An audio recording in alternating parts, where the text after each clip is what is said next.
ਲੱਖ 84 ਮੇਦਨੀ ਤਿਸਨਾ ਜਲਤੀ ਕਰੇ ਪੁਕਾਰ।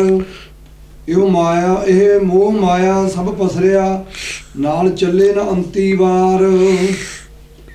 ਲੱਖ 84 ਮੇਦਨੀ ਤਿਸਨਾ ਜਲਤੀ ਕਰੇ ਪੁਕਾਰ। ਮੇਦਨੀਆਂ ਧਰਤੀ ਤੇ ਅਸਲ ਜਿਹੜੀ ਚਰਬੀ ਦੀ ਬਣੀ ਹੋਈ ਆ ਨਾ ਜੀ, ਚਰਬੀ ਹੈ ਉਹ ਮੇਦਨੀ ਕਹਿੰਦੇ ਨੇ। ਸਰੀਰ ਮਾਇਆ ਦਾ 84 ਲੱਖ ਜੂਨ ਦੇ ਵਿੱਚ ਜਿੰਨੀ ਹੈ ਧਰਤੀ ਤੇ ਸਾਰਿਆਂ 'ਚ ਤ੍ਰਿਸ਼ਨਾ। ਲੱਖ 84 ਮੇਦਨੀ ਤਿਸਨਾ ਜਲਤੀ ਕਰੇ ਪੁਕਾਰ। ਤ੍ਰਿਸ਼ਨਾ ਜਲਤੀ, ਤ੍ਰਿਸ਼ਨਾ 'ਚ ਜਲਦੀ ਹੈ, ਤ੍ਰਿਸ਼ਨਾ 'ਚ ਭੁੱਖ ਹੈ ਨਾ ਅੰਦਰ। ਕਰੇ ਪੁਕਾਰ ਤ੍ਰਿਸ਼ਨਾ ਜਲਤੀ ਕਰੇ ਪੁਕਾਰ, ਇਹਦਾ ਮਤਲਬ ਹੈ ਦਰਖਤ ਹੋਰ ਸਾਰੇ ਜੂਨਾਂ ਵੀ ਪੁਕਾਰ ਕਰਦੀਆਂ ਨੇ।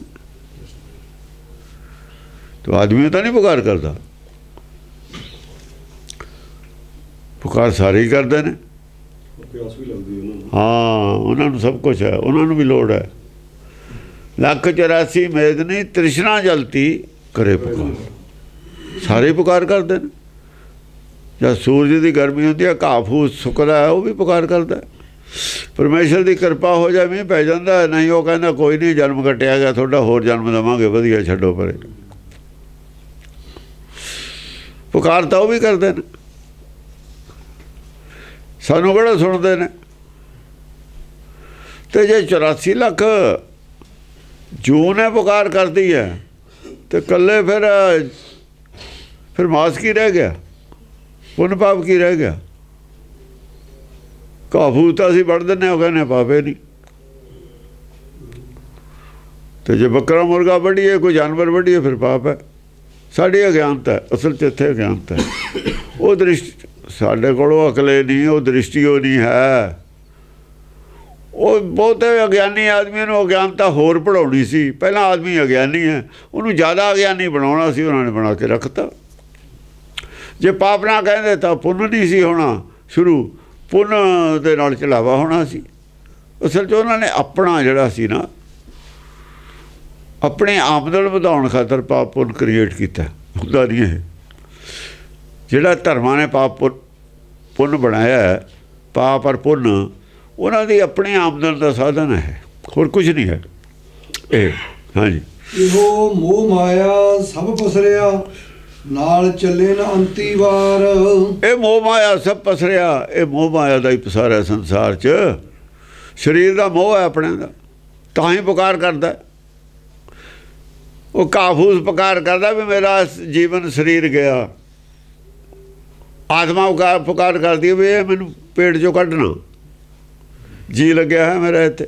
ਉਹ ਵੀ ਦੇਖਦੇ ਨੇ, ਉਹ ਵੀ ਗੱਲਾਂ ਕਰਦੇ ਨੇ ਇੱਕ ਦੂਜੇ ਨਾਲ ਆਪਸ ਵਿੱਚ ਹੀ। ਹੁਣ ਸਾਨੂੰ ਇਹ ਗੱਲ ਦਾ ਨਹੀਂ ਪਤਾ, ਸਾਨੂੰ ਨਹੀਂ ਸਮਝ, ਸਾਨੂੰ ਉਹਨਾਂ ਦੀ ਗੱਲ ਨਹੀਂ ਸੁਣਦੀ, ਤੇ ਸਾਡੀ ਗਲਤੀ ਹੈ। ਫਿਰ ਜਿਹਨੇ ਪੈਦਾ ਕੀਤਾ ਉਹ ਤਾਂ ਇਹ ਕਹਿੰਦਾ, ਜਿਹਨੇ ਸਭ ਕੁਝ ਪੈਦਾ ਕੀਤਾ ਉਹਦੀ ਗੁਰਬਾਣੀ ਤਾਂ ਉਹਦੀ ਹੈ, ਉਹ ਤਾਂ ਇਹ ਦੱਸਦਾ। ਤੇ ਅਸੀਂ ਜੇ ਨਹੀਂ ਮੰਨਦੇ ਨਾ ਮੰਨੀ, ਕੀ ਫਰਕ ਪੈਂਦਾ। ਅੰਨਾ ਬੋਲਾ ਜੇ ਨਹੀਂ ਮੰਨਦਾ ਤਾਂ ਨਾ ਮੰਨੇ। ਨਾਲ ਚੱਲੇ ਨਾ ਅੰਤੀ ਵਾਰ। ਇਹ ਜਿਹੜਾ ਮੋਹ ਮਾਇਆ ਸਰੀਰ ਹੈ, ਤਾਂ ਨਾਲ ਜਾਣਾ ਹੀ ਨਹੀਂ, ਇਹਦੀ ਚਿੰਤਾ ਕੀ ਕਰਨੀ ਹੈ। ਮਾਇਆ ਦਾ ਕੁਛ ਵੀ ਨਹੀਂ ਜਾਣਾ, ਜਿਹੜੀ ਜੀ ਨਾਲ ਨਹੀਂ ਜਾਣੀ ਉਹਦੀ ਚਿੰਤਾ ਕਰਨ ਦੀ ਲੋੜ ਨਹੀਂ। ਨਾਲ ਚੱਲੇ ਨਾ ਅੰਤੀ ਵਾਰ, ਜਾਂ ਸਰੀਰ ਛੱਡ ਦੇਣਾ ਅੰਤੀ ਵਾਰ, ਕੁਛ ਵੀ ਨਹੀਂ ਲਿਜਾ ਸਕਦੇ ਨਾਲ। ਤੇ ਇਹਦੀ ਬਹੁਤੀ ਚਿੰਤਾ ਨਹੀਂ ਕਰਨੀ ਚਾਹੀਦੀ। ਹਾਂ, ਬਿਨ ਹਰ ਸ਼ਾਂਤ ਨਾ ਵਈ ਕਿਸ ਆਗੈ ਕਰੀ ਪੁਕਾਰ। ਹਾਂ, ਹਰ ਤੇ ਬਿਨਾਂ ਸ਼ਾਂਤੀ ਨਹੀਂ ਆਉਣੀ। ਹਰ ਦਾ ਪੱਲਾ ਜ਼ਰੂਰ, ਹਰ ਦਾ ਪੱਲਾ ਜੇ ਛੁੱਟਿਆ ਹੋਇਆ ਨਾ, ਉਹ ਫਟਾਫਟ ਕਰੋ। ਹਰ ਦਾ ਪੱਲਾ ਫੜਨ ਦੀ ਗੱਲ ਛੁੱਟ ਗਿਆ ਸੀ ਜਨਮ ਵੇਲੇ, ਪਹਿਲਾਂ ਘਰ ਵਿੱਚ ਫੜਿਆ ਹੋਇਆ ਸੀ, ਪੱਲਾ ਫੜਾ ਕੇ ਭੇਜਾ ਤਾਂ ਪੱਲਾ ਛੁੱਟ ਗਿਆ। ਉਹ ਤਾਂ ਹੀ ਪੱਲੇ ਟਾਂਡੇ ਲੱਗੀ ਕਿ ਹੈ ਪੱਲਾ ਛੁੱਟਿਆ ਹੋਇਆ। ਜਦ ਪੱਲਾ ਹੱਥ ਲੱਗੂ, ਜਦ ਪੱਲੇ ਟਾਂਡੇ ਲੱਗੀ ਹੈ। ਉਹ ਮੁੰਡੇ ਕੁੜੀ ਦਾ ਵਿਆਹ ਕਿਸੇ ਦਾ ਨਹੀਂ ਹੈ ਉੱਥੇ। ਹਰ ਦਾ ਪੱਲਾ ਫੜਨਾ, ਹਰ ਦਾ ਪੱਲਾ ਛੁੱਟਿਆ ਹੋਇਆ। ਹਰ ਦਾ ਪੱਲਾ ਛੁੱਟਿਆ ਹੋਇਆ, ਪੱਲਾ ਤਾਂ ਉਹਦਾ ਫੜਨਾ। ਇਹਨਾਂ ਨੇ ਜਾ ਕੇ ਜਾਂ ਮੁੰਡੇ ਕੁੜੀ ਦਾ ਵਿਆਹ ਹੁੰਦਾ ਜਾਂ ਫੜਨ ਲੱਗ ਜਾਂਦੇ ਨੇ। ਡਫਰ ਨੇ ਕਿਹੜਾ ਅਕਲ ਹੈ ਉਹਨਾਂ ਨੂੰ। ਉਹਦੇ ਮੁੰਡੇ ਕੁੜੀ ਦਾ ਜ਼ਿਕਰ ਨਾ ਲੈਣ ਨਾ ਦੇਣ ਨਾ, ਆਤਮਾ ਦੀ ਗੱਲ ਹੈ। ਉਹ ਆਤਮ ਗਿਆਨ ਦੀਆਂ ਗੱਲਾਂ ਉਹਦੇ ਮੁੰਡੇ ਕੁੜੀ ਨਾਲ ਜਾ ਕੇ ਜੋੜਦੀਆਂ ਮੂਰਖਾਂ ਨੇ, ਕਿ ਉੱਥੇ ਪੈਸੇ ਕਾਫੀ ਆ ਜਾਂਦੇ ਨੇ ਬਾਜੇ 'ਤੇ।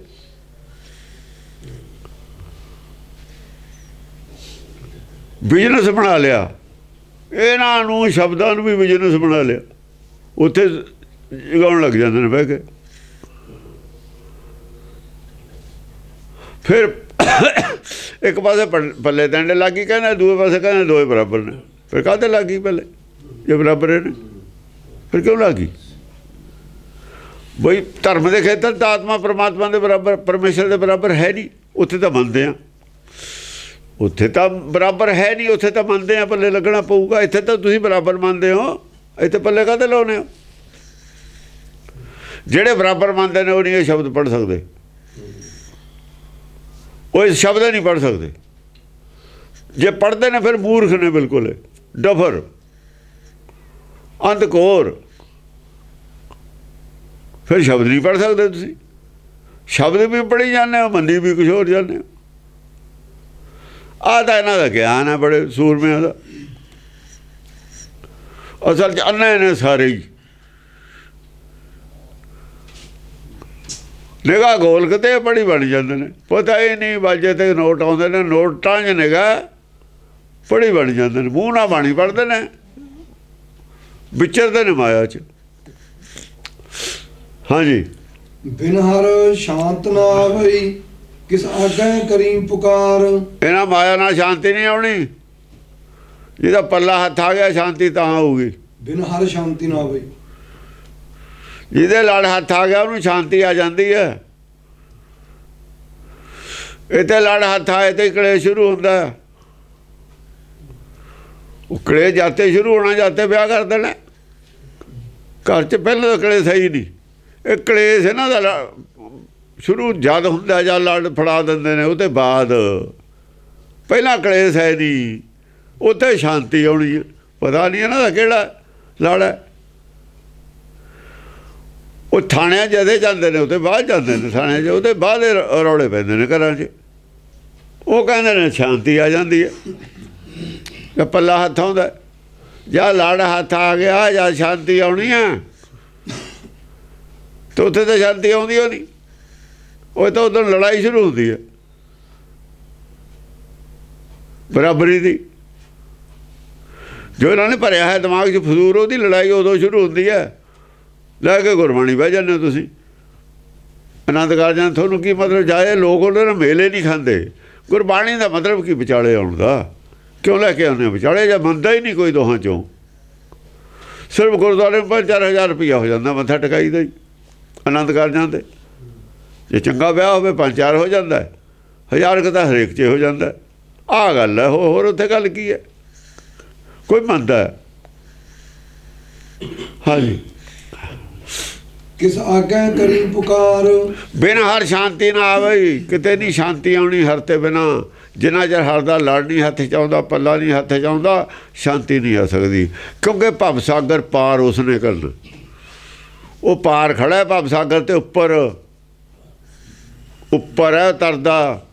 ਉਹਨੇ ਇੱਕ ਲੜ ਸਿੱਟਤਾ ਥੱਲੇ ਹਵਾਈ ਜਹਾਜ਼ 'ਚੋਂ। ਉਹ ਲੜ ਲਓ ਫੜ, ਫਿਰ ਡੁੱਬਦੇ ਨਹੀਂ ਤੁਸੀਂ।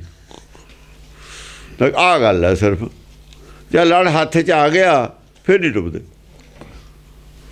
ਫਿਰ ਲੈ ਜੂ ਬਾਹਰ ਕੱਢ ਕੇ ਤੁਹਾਨੂੰ। ਪਰ ਲੜ ਨਾ ਛੱਡ ਦਿਓ, ਜੇ ਲੜ ਛੁੱਟ ਗਿਆ ਫਿਰ ਵਿੱਚੇ। ਕਿਸ ਆਗੈ ਕਰੀ ਪੁਕਾਰ। ਪੁਕਾਰ ਕਿਹਦੇ ਅੱਗੇ ਕਰੇ? ਹੋਰ ਕਿਸੇ 'ਚ ਕੋਈ ਇਹ ਸ਼ਕਤੀ ਨਹੀਂ ਹੈ ਹਰ ਤੇ ਬਿਨਾ ਸ਼ਾਂਤੀ ਦੀ। ਉਹਦਾ ਲੜ ਹੱਥ 'ਚ ਆ ਗਿਆ, ਪਾਰ ਪਏ। ਜਿਨ ਕੀਤੀ ਸੋ ਪਾਰ ਪਿਆ। ਜਿਹਨੇ ਆਪਣਾ ਟਾਰਗੇਟ ਪ੍ਰਾਪਤ ਕਰ ਲਿਆ, ਲੜ ਫੜ ਲਿਆ, ਉਹ ਪਾਰ ਪਿਆ। ਹਾਂਜੀ। ਵੱਡ ਭਾਗੀ ਸਤਿਗੁਰ ਪਾਇਆ, ਬੁਝਿਆ ਬ੍ਰਹਮ ਵਿਚਾਰ। ਵੱਡ ਭਾਗੀ ਸਤਿਗੁਰ ਪਾਇਆ। ਵੱਡੇ ਭਾਗਾਂ ਨੇ ਲੜ ਹੱਥ 'ਚ ਆ ਗਿਆ, ਸਤਿਗੁਰ ਪਾਇਆ। ਲੜ ਹੱਥ 'ਚ ਆ ਗਿਆ, ਪਾ ਲਿਆ। ਬੁਝਿਆ ਬ੍ਰਹਮ ਵਿਚਾਰ। ਬੁਝਿਆ ਕਿਵੇਂ? ਲੜ ਕੀ ਹੈ? ਉਹ ਲੜ ਕੀ ਸੀ ਬ੍ਰਹਮ ਵਿਚਾਰੇ ਬੁੱਝ ਲਿਆ। ਬ੍ਰਹਮ ਵਿਚਾਰ ਨਹੀਂ ਹੱਥ ਆਉਂਦਾ ਲੜ। ਗੁਰਬਾਣੀ ਦੀ ਸੋਝੀ ਹੱਥੇ ਨਹੀਂ ਆਉਂਦੀ। ਗੁਰਬਾਣੀ ਦੇ ਅਰਥੇ ਨਹੀਂ ਹੱਥ ਆ ਰਹੇ। ਗੁਰਬਾਣੀ ਕੀ ਕਹਿੰਦੀ ਹੈ ਗੱਲੇ ਨਹੀਂ ਹੱਥ ਆ ਰਹੀ ਲੋਕਾਂ ਦੇ। ਜਿੱਦਣ ਗੁਰਬਾਣੀ ਕੀ ਕਹਿੰਦੀ ਹੈ ਗੱਲ ਸਿਰਾ ਹੱਥ ਆ ਗਿਆ, ਬ੍ਰਹਮ ਵਿਚਾਰ ਬੁੱਝ ਲਿਆ, ਉਦਣ ਪਾਰ ਪਿਆ। ਇਹ ਹਰ ਦਾ ਹੀ ਲੜ ਹੱਥ ਆ ਗਿਆ।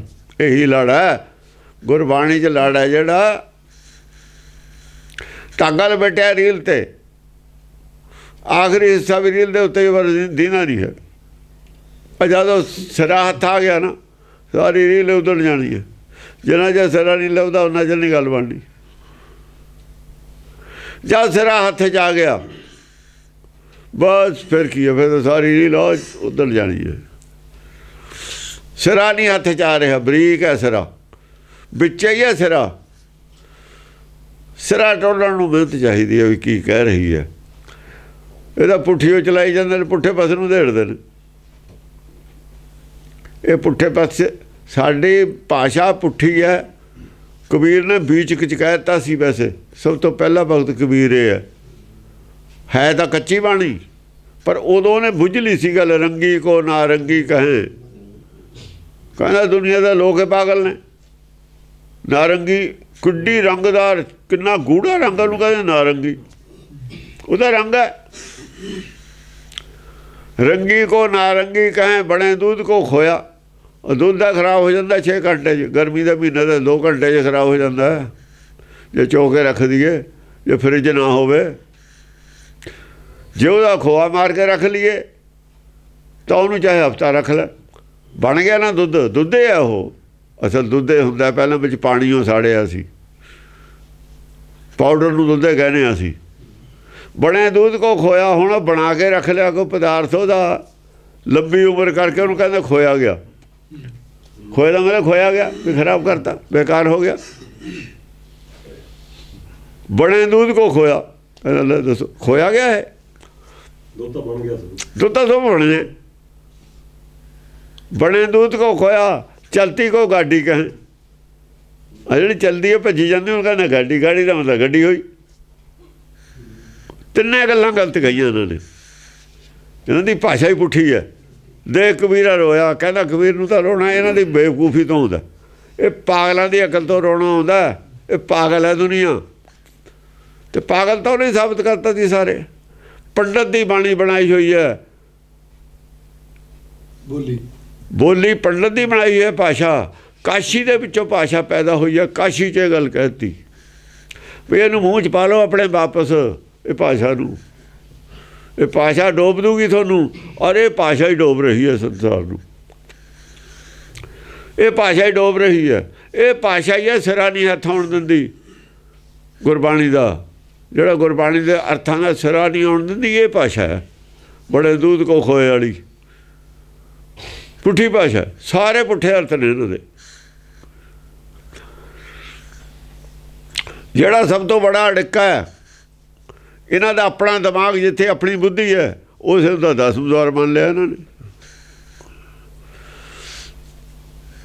ਫਿਰ ਉੱਥੇ ਉਹ 10ਵੇਂ ਦਵਾਰ ਹੈ, ਉੱਥੇ ਦਾ ਸ਼ੈਤਾਨ ਦੇ ਘਰ ਨੂੰ 10ਵੇਂ ਦਵਾਰ ਮੰਨ ਲਿਆ। ਜਿਹੜਾ ਦਿਮਾਗ ਹੈ ਸ਼ੈਤਾਨ ਦਾ ਘਰ ਹੈ, ਸ਼ੈਤਾਨ ਦਾ ਚਰਖਾ ਕਹਿੰਦੇ ਨੇ ਇਹਨੂੰ। ਕਹਿੰਦਾ ਫਲਾਣੇ ਦੇ ਦਿਮਾਗ ਦੀ ਕਾਢ ਹੈ। ਜਿਹਦੇ ਦਿਮਾਗ ਦੀ ਕਾਢ ਹੈ, ਇਹ ਦਿਮਾਗ ਦੀਆਂ ਕਾਢਾਂ ਨੇ ਸਾਰੀਆਂ ਮੱਤਾਂ। ਜਿੰਨੀਆਂ ਮਨਮੱਤਾਂ ਨੇ ਦਿਮਾਗ ਦੀ ਆਦਮੀ ਦੇ ਦਿਮਾਗ ਦੀਆਂ ਕਾਢਾਂ ਨੇ। ਆਦਮੀ ਆਪਣੇ ਵਸ ਵਿੱਚ ਕਿਵੇਂ ਕਰਨਾ ਦੁਨੀਆ ਨੂੰ, ਆਪਣੇ ਮਗਰ ਕਿਵੇਂ ਲਾਉਣਾ, ਇਹ ਉਹਦੇ ਦਿਮਾਗ ਦੀ ਕਾਢ ਹੈ ਜਿਹਨੇ ਮੱਤ ਬਣਾਈ ਹੈ।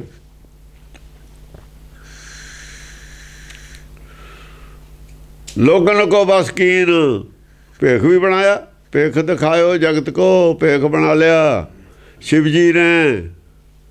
ਲੋਗਨ ਕੋ ਬਸ ਕੀਨ, ਲੋਕਾਂ ਨੂੰ ਮਗਰ ਲਾ ਲਿਆ, ਜਟਾਂ ਰੱਖ ਲੀਆਂ ਅਤੇ ਸ਼ਿਵ ਪੁਰਾਣ ਲਿਖ ਮਾਰਿਆ। ਸਾਰਾ ਹੀ ਗੁਰਮਤਿ ਤੋਂ ਖਿਲਾਫ ਹੈ।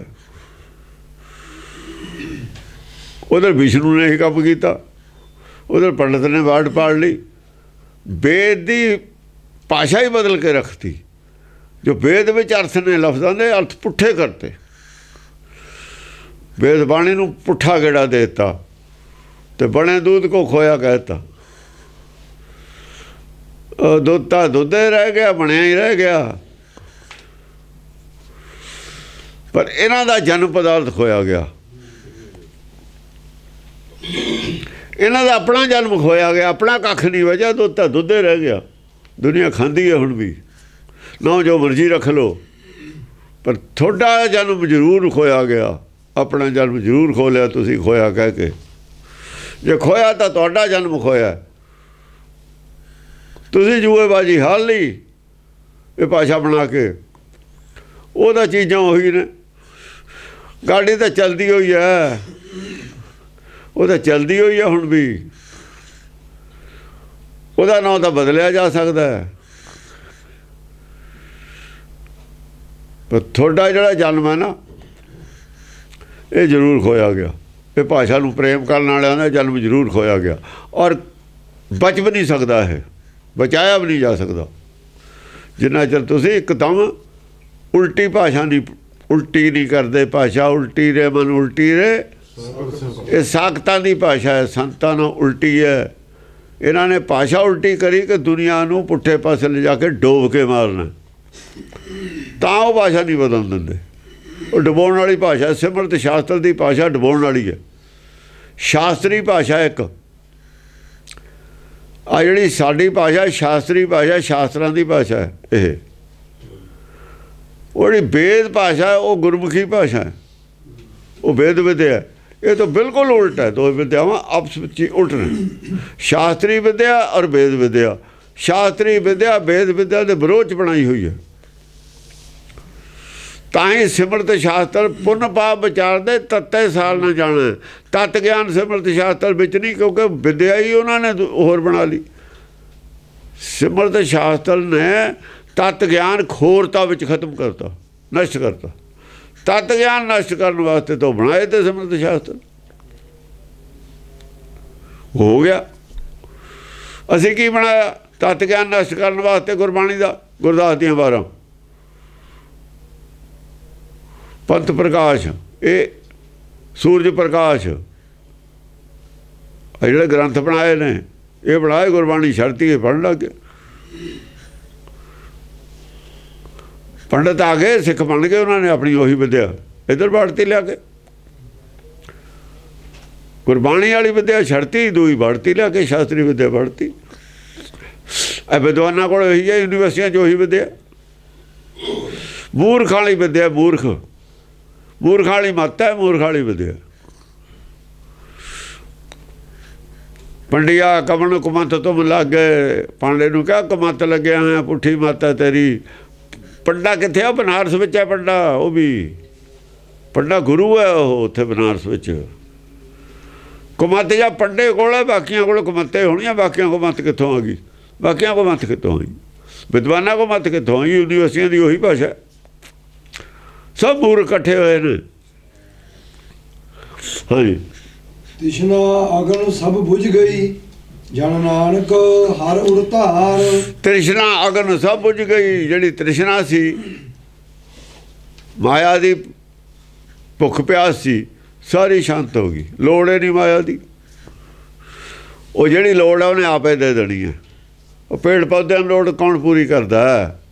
ਉਹ ਸਾਰੇ ਜੀਆਂ ਦੀ ਲੋੜ ਪੂਰੀ ਕਰਦਾ। ਉਹ ਤਾਂ ਇਹ ਲੋੜ ਪੂਰੀ ਕਰਨੀ ਉਹਦਾ ਠੇਕਾ ਹੈ। ਇਹ ਤਾਂ ਠੇਕਾ ਉਹਦਾ ਹੀ ਹੈ। ਟਾਈਮ 'ਤੇ ਰਾਸ਼ਨ ਪਹੁੰਚਾਉਣਾ ਉਹਦਾ ਠੇਕਾ।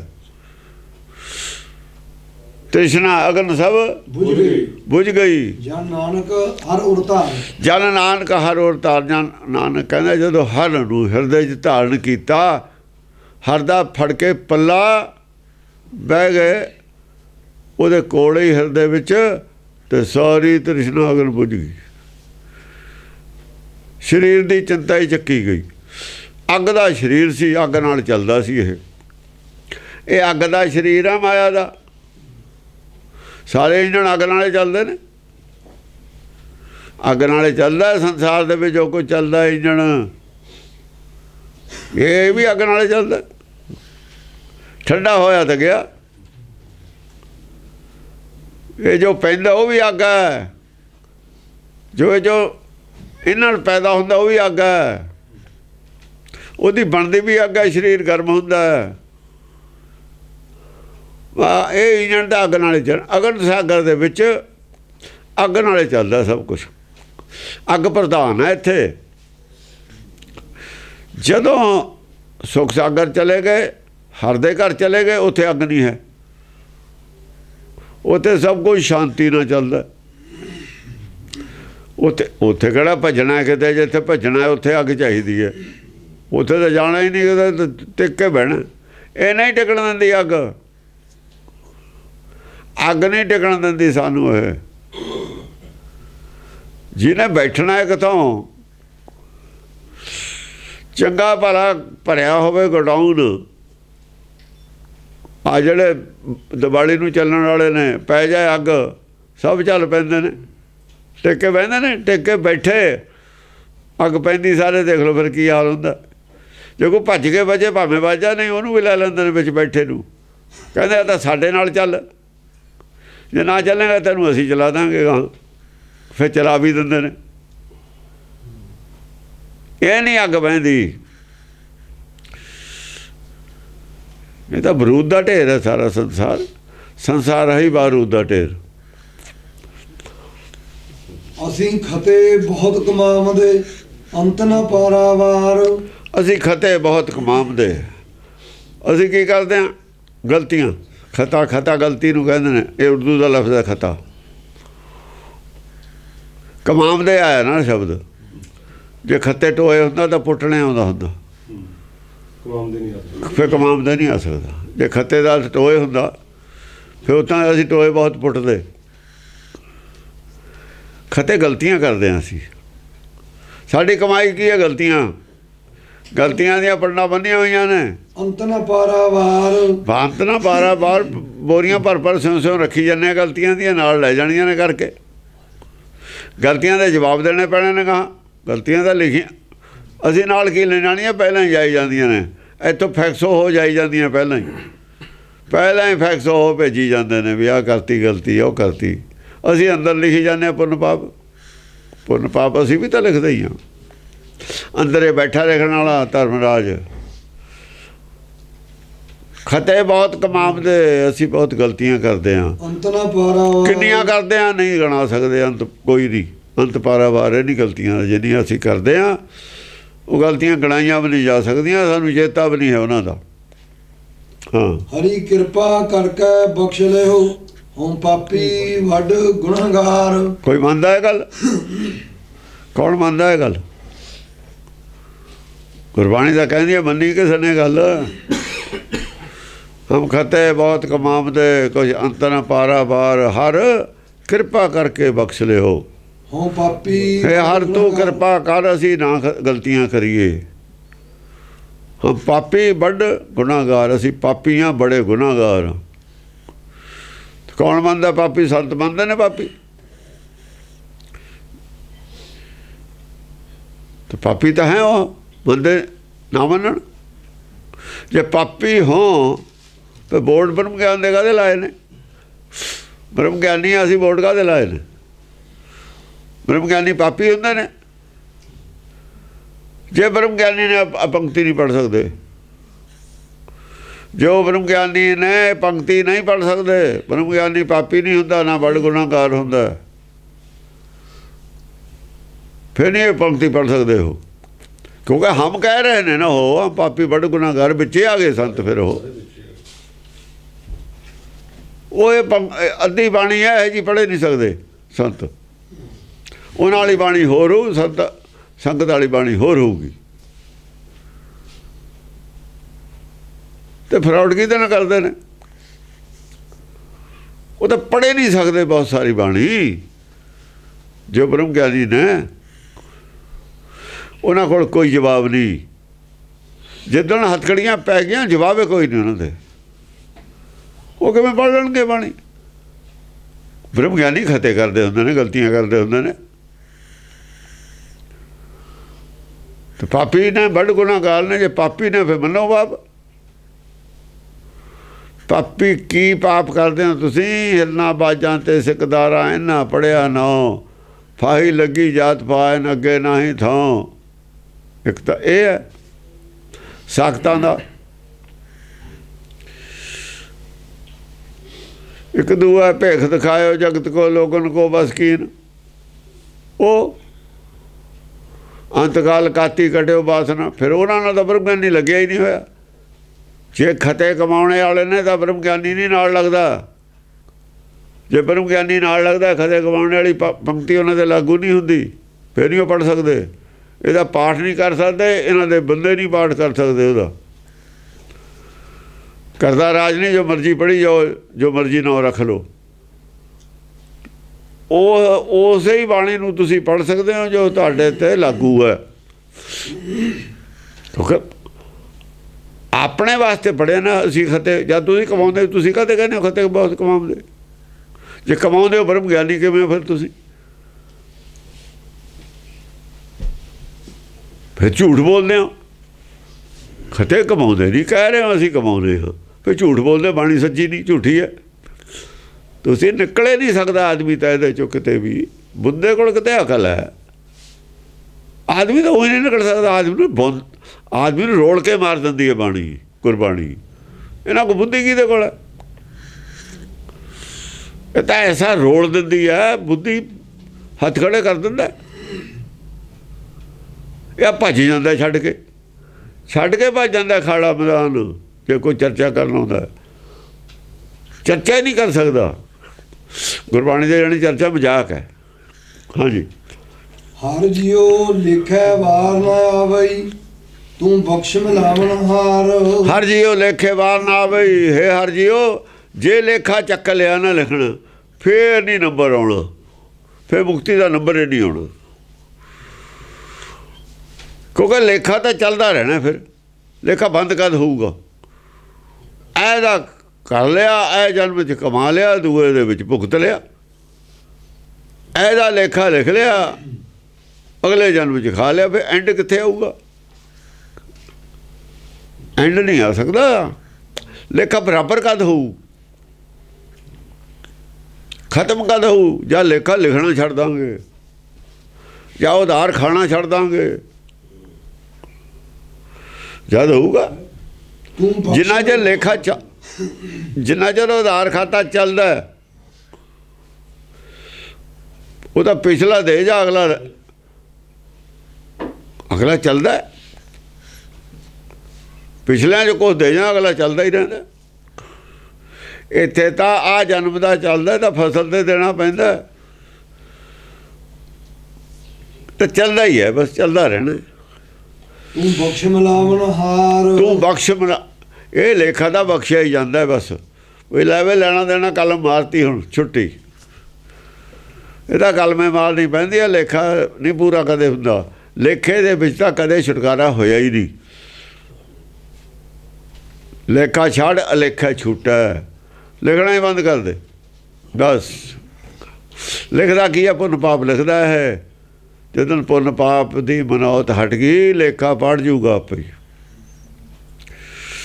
ਨਾ ਜਦ ਅਸੀਂ ਕੋਸ਼ਿਸ਼ ਕਰਦੇ ਹਾਂ ਨਾ, ਜਾਂ ਅਸੀਂ ਕੋਸ਼ਿਸ਼ ਕਰਦੇ ਹਾਂ ਵੀ ਸਾਡਾ ਨੁਕਸਾਨ ਨਾ ਹੋਵੇ, ਅਸੀਂ ਮਰੀਏ ਨਾ, ਅਸੀਂ ਤੰਦਰੁਸਤ ਰਹੀਏ, ਇਹ ਲੇਖਾ ਹੈ। ਜੇ ਕੋਸ਼ਿਸ਼ ਛੱਡ ਦਈਏ, ਲੇਖਾ ਨਹੀਂ ਹੈ। ਜੇ ਭਾਵੇਂ ਰਾਖ ਭਾਵੇਂ ਮਾਰ ਕਹਿ ਦਈਏ, ਲੇਖਾ ਖਤਮ। ਜੇ ਦੁੱਖ ਦੇ ਤਾਂ ਤਿਸੇ ਅਰਾਧੀ, ਸੁਖ ਵੀ ਤੁਝੇ ਤੇ ਆਈ। ਜੇ ਭੁੱਖ ਦੇ ਤਾਂ ਇਤੇ ਹੀ ਰਾਜਾਂ, ਦੁੱਖ ਵਿੱਚ ਸੁਖ ਬਣਾਈ। ਇੱਥੇ ਲੇਖਾ ਆ ਕੇ ਪੜ੍ਹਦਾ। ਤਿੰਨੇ ਗੱਲਾਂ ਨੇ, ਤਿੰਨੇ ਡਿਨਾਈ ਕਰਤੀਆਂ। ਭੁੱਖ ਦੇ ਹੀ ਚੱਲ, ਕਹਿੰਦਾ ਮੈਂ ਉਹਦੇ ਨਾਲ ਰਜਿਆ ਪਿਆ। ਜਿੰਨੀ ਜ਼ਿਆਦਾ ਦੇਂਗਾ ਉਹਨਾਂ ਮੈਂ ਜ਼ਿਆਦਾ ਆਨੰਦ ਹੋਊਗਾ, ਰਜੂਗਾ। ਦੇ ਲੱਗ ਨਹੀਂ ਦਿੰਦਾ। ਦੁੱਖ ਜੇ ਦੇਂਗਾ, ਉਹ ਮੈਂ ਉਹ 'ਚ ਸੁੱਖ ਬਣਾਊਗਾ।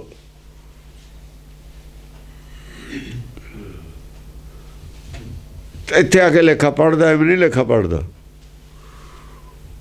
ਹਾਂਜੀ। ਗੁਰ ਤੁਠਾ ਹਰ ਪ੍ਰਭ ਮਿਲਿਆ, ਸਭ ਕਿਲਵਟ ਕੱਟ ਵਿਕਾਰ। ਗੁਰ ਤੁਠਾ, ਜੇ ਅੰਤਰਾਤਮਾ ਨੂੰ ਖੁਸ਼ ਕਰ ਲਈਏ, ਅੰਤਰਾਤਮਾ ਨੂੰ ਖੁਸ਼ ਕਰ ਲਈਏ ਨਾ।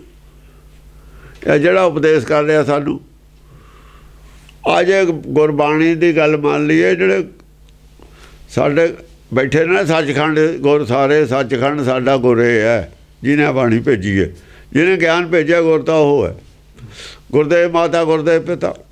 ਜਾਂ ਤੂੰ ਮੇਰਾ ਪਿਤਾ ਤੂੰ ਹੈ ਮੇਰਾ ਮਾਤਾ, ਜਿਹੜਾ ਤੂੰ ਮੇਰਾ ਪਿਤਾ ਤੂੰ ਮਾਤਾ ਉਹੀ ਤਾਂ ਗੁਰ ਹੈ, ਗੁਰਦੇਵ ਸਵਾਮੀ ਪਰਮੇਸ਼ਰ। ਉਹਨੂੰ ਜੇ ਖੁਸ਼ ਕਰਨਾ ਉਹਨਾਂ ਦੀ ਗੱਲ ਮੰਨ ਲਓ, ਗੱਲ ਕੁਛ ਵੀ ਨਹੀਂ। ਇਹ ਗੁਰ ਤੁੱਠੇ, ਗੁਰ ਕਿਵੇਂ ਤੁੱਠੂਗਾ? ਕਿਰਪਾ ਹਾਸਲ ਕਰਨੀ ਹੈ। ਗੁਰ ਤੁੱਠੇ ਦਾ ਮਤਲਬ ਉਹੀ ਜਿਹੜੀ ਕੱਲ੍ਹ ਗੱਲ ਚੱਲਦੀ ਸੀ। ਅਸੀਂ ਜੋ ਕਮਾਈ ਕਰਨੀ ਹੈ, ਕਰਮ ਕਰਨਾ ਹੈ, ਕਰਮ ਦੀ ਕਮਾਈ ਕਰਨੀ ਹੈ, ਕਰਮ ਕਮਾਉਣੇ ਨੇ, ਕਿਰਪਾ ਹਾਸਲ ਕਰਨੀ ਹੈ। ਉਹ ਕਿਵੇਂ ਹੋਊਗੀ? ਸੱਚਖੰਡ ਦੀ ਸਲਾਹ ਮੰਨ ਲਓ। ਸਲਾਹ ਹੈ ਸਾਨੂੰ ਸੱਚਖੰਡ ਦੀ, ਗੁਰਬਾਣੀ ਸਲਾਹ ਦਿੱਤੀ ਹੈ ਸਾਨੂੰ। ਇਹ ਸਲਾਹ ਦੇ ਨਾਲ ਜੀਵਨ ਜਿਉਗੇ, ਘਰ ਆ ਜਾਓਗੇ, ਮਾਫੀ ਮਿਲ ਜੂਗੀ। ਆਦਮੀ ਦੇ ਜੂਨ 'ਚ ਸਲਾਹ ਮਿਲੀ ਹੈ, ਹੋਰ ਨਹੀਂ ਕਿਤੇ ਮਿਲਦੀ ਹੁੰਦੀ ਸਲਾਹ। ਜੇ ਮੰਨ ਲਓਗੇ ਤਾਂ ਉਹ ਖੁਸ਼ ਨੇ, ਜੇ ਨਾ ਮੰਨੋਗੇ ਉਹ ਖੁਸ਼ ਨਹੀਂ ਹੈਗੇ। ਨਾਰਾਜ਼ ਨਹੀਂ ਹੈਗੇ, ਖੁਸ਼ ਨਹੀਂ ਹੈ। ਪਰ ਨਾਰਾਜ਼ ਵੀ ਨਹੀਂ, ਖੁਸ਼ ਵੀ ਨਹੀਂ। ਰਾਜ ਤਾਂ ਹੁੰਦਾ ਹੀ ਨਹੀਂ ਕਿਸੇ ਨਾਲ, ਖੁਸ਼ ਨਹੀਂ। ਜਿੰਨਾ ਚਿਰ ਖੁਸ਼ ਨਹੀਂ ਤਾਂ ਘਰ ਐਂਟਰੀ ਨਹੀਂ ਤੁਹਾਡੀ। ਆਪਣਾ ਵਿਗਾੜ ਲਿਆ ਤੁਸੀਂ, ਉਹਨਾਂ ਨੇ ਅੰਦਰ ਨਹੀਂ ਵੜਨ ਦੇਣਾ। ਖੋਟੇ ਹੋ ਤਾਂ ਖੁਸ਼ ਨਹੀਂ, ਖੋਟ ਰੱਖੀ ਬੈਠੇ ਹੋ ਤਾਂ ਖੁਸ਼ ਨਹੀਂ। ਤਾਂ ਉਹ ਫਿਰ ਖੋਟ ਵਾਲੇ ਨੂੰ ਅੰਦਰ ਨਹੀਂ ਵੜਨ ਦਿੰਦੇ। ਖੋਟੇ ਸਿੱਟੀਆਂ ਨਾ ਬਾਰ-ਬਾਰ। ਗੁਰ ਤੁੱਠੈ ਹਰ ਪ੍ਰਭ ਮਿਲਿਆ, ਜੇ ਉਹ ਟੁੱਟ ਜਾਣ, ਗੁਰ ਤੁੱਠੈ। ਜੇ ਸੱਚਖੰਡ ਨੂੰ ਖੁਸ਼ ਕਰ ਲਈਏ, ਹਰ ਪ੍ਰਭ ਮਿਲਿਆ। ਫਿਰ ਆ ਜਾਓ, ਐਂਟਰੀ ਹੈ। ਫਿਰ ਹਰ ਪ੍ਰਭ ਤਾਂ ਉੱਥੇ ਅੰਦਰੇ ਖੜਾ ਹੈ। ਇਹਨੂੰ ਉਹਦਾ ਬੁਲਾਉਣਾ, ਇਹਨੂੰ ਲਾਈਨ ਪਾਰ ਕਰਨਾ। ਅੱਧਾ ਦਾ ਖੜਾ ਹੀ ਆ ਅੰਦਰ ਉੱਥੇ। ਹਾਂ, ਉਹਦਾ ਸਭ ਕਿਲ ਵਿਖ ਕੱਟ ਵਿਕਾਰ। ਕਿਲ ਵਿਖ ਔਰ ਵਿਕਾਰ ਮਨ ਦੇ ਨਾਲ ਨੇ। ਉਹਦੇ ਮਨ ਵਿੱਚੋਂ ਕਿਲ ਵਿਖ ਔਰ ਵਿਕਾਰ ਕੱਟ ਕੇ ਉਹਦੇ ਮੂਲ ਨਾਲ ਉਹਨੂੰ ਬੁਲਾਤਾ। ਇੱਕ ਕਰਤਾ ਇੱਕ।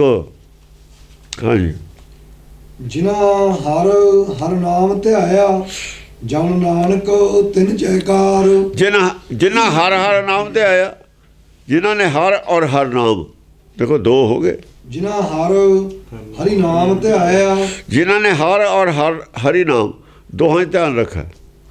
ਹੁਣ ਹਰ ਔਰ ਹਰ ਨਾਮ ਕੀ ਹੈ? ਇੱਕ ਤਾਂ ਹਰ ਹੈ, ਇੱਕ ਹਰ ਦੀ ਆਵਾਜ਼ ਹੈ, ਹਰ ਦਾ ਹੁਕਮ। ਦੋਹਾਂ 'ਚ ਧਿਆਨ ਰੱਖਣਾ। ਜੇ ਹਰ ਦੇ ਵਿੱਚ ਧਿਆਨ ਰੱਖੀਏ, ਉਹਦੇ ਹੁਕਮ ਨਾ ਸੁਣੀਏ, ਫਿਰ ਕੀ ਫਾਇਦਾ ਹੋਇਆ? ਟੀਚਰ ਨੂੰ ਤਾਂ ਬਹੁਤ ਗੌਰ ਨਾਲ ਦੇਖਦਾ ਬੱਚਾ, ਪਰ ਉਹਦੀ ਗੱਲ ਨਹੀਂ ਸੁਣ ਰਿਹਾ। ਕੀ ਕਹਿੰਦਾ? ਗੱਲ 'ਚ ਧਿਆਨ ਹੈ ਨਹੀਂ, ਕੀ ਫਾਇਦਾ ਹੋਊ? ਟੀਚਰ ਨੂੰ ਤਾਂ ਪੂਰੇ ਧਿਆਨ ਨਾਲ ਦੇਖ ਰਿਹਾ ਹੈ। ਉਹਦੇ ਬੂਟ ਸੂਟ ਐਨਕਾ ਸਾਰੀ ਗੱਲ ਵਧੀਆ ਦੇਖਦਾ, ਸਿਰ ਤੋਂ ਪੈਰਾਂ ਤੇ ਹੀ, ਪਰ ਉਹਦੀ ਗੱਲ ਸੁਣੇ ਨਹੀਂ ਰਿਹਾ। ਗੱਲ 'ਚ ਧਿਆਨ ਨਹੀਂ, ਕੀ ਕਹਿੰਦਾ? ਉਹਦਾ ਫਾਇਦਾ ਕੋਈ। ਇੱਕ ਟੀਚਰ ਹਰ ਹੈ, ਉਹਦੀ ਗੱਲ ਹੈ ਜਿਹੜੀ ਹਰਨਾਮ। ਹਰ ਔਰ ਹਰ ਨਾਮ ਦੋਹਾਂ ਦੀ ਗੱਲ ਹੈ। ਇੱਕ ਜੋ ਬੋਲ ਰਿਹਾ ਉਹ ਗੱਲ, ਉਹਦੇ ਧਿਆਨ ਰੱਖਣਾ। ਇੱਕ ਉਹਦੇ ਵੱਲ ਧਿਆਨ ਰੱਖਣਾ, ਕਿਉਂਕਿ ਉਹਦੇ ਵੱਲ ਧਿਆਨ ਤੇ ਹੀ ਗੱਲ 'ਚ ਧਿਆਨ ਰਹੂ। ਜੇ ਉਹਦੇ ਵੱਲ ਧਿਆਨ ਨਹੀਂ ਤਾਂ ਗੱਲ ਵੱਲ ਵੀ ਧਿਆਨ ਨਹੀਂ ਹੋਣਾ। ਜਿਨ ਹਰ ਨਾਮ, ਜਨ ਨਾਨਕ ਤਿਨ ਜੈਕਾਰ। ਜਨ ਨਾਨਕ ਤਿਨ ਜੈਕਾਰ। ਨਾਨਕ ਕਹਿੰਦਾ ਉਹਨਾਂ ਦੀ ਜੈਕਾਰ ਹੋਈ ਆ। ਉਹਨਾਂ ਨੇ ਜਨਮ ਪਦਾਰਥ ਜਿੱਤਿਆ, ਉਹਨਾਂ ਨੇ ਮਨ ਜਿੱਤਿਆ ਆਪਣਾ। ਜਿਨ੍ਹਾਂ ਨੇ ਹਰ ਔਰ ਹਰ ਨਾਮ ਦੇ ਵਿੱਚ ਧਿਆਨ ਰੱਖਿਆ, ਜਿਨ੍ਹਾਂ ਨੇ ਸੱਚਖੰਡ ਔਰ ਸੱਚਖੰਡ ਦੀ ਬਾਣੀ ਆਈ ਹੋਈ ਤੁਰਕੀ ਬਾਣੀ ਧਿਆਨ ਰੱਖਿਆ, ਉਹਨਾਂ ਦੀ ਜੈਕਾਰ ਹੋਈ ਹੈ। ਉਹ ਇੱਥੋਂ ਜਿੱਤ ਕੇ ਗਏ ਨੇ ਬਾਜੀ। ਬਾਕੀ ਸਭ ਇੱਥੇ ਡੁੱਬ ਗਏ ਦੁਬਾਰਾ। ਥੋੜ੍ਹਾ ਜਿਹਾ ਸਿਰ ਦੇਖਿਆ ਸੀ, ਨੱਕ ਵੀ ਨਹੀਂ ਬਾਹਰ ਨਿਕਲਿਆ, ਅੱਖਾਂ ਵੀ ਨਹੀਂ ਬਾਹਰ ਨਿਕਲੀਆਂ, ਖੋਪਰੀ ਬਾਹਰ ਨਿਕਲੀ ਸੀ। ਅੱਖਾਂ ਨਹੀਂ ਬਾਹਰ ਨਿਕਲੀਆਂ ਦਿਖੀਆਂ, ਸਿਰਫ ਖੋਪਰੀ ਬਾਹਰ ਨਿਕਲੀ ਸੀ। ਖੋਪਰੀ ਜੇ ਤਾਂ ਉੱਪਰ ਨੂੰ ਆ ਜਾਂਦੀ ਤਾਂ ਵੱਜ ਜਾਂਦੇ, ਨੱਕ ਆ ਜਾਂਦਾ ਤਾਂ ਸਾਹ ਆਉਣ ਲੱਗ ਜਾਂਦਾ, ਉਹ ਥੱਲੇ ਹੀ ਚਲੇ ਗਏ, ਬਾਹਰ ਨਹੀਂ ਆ ਸਕੇ। ਹਾਂਜੀ,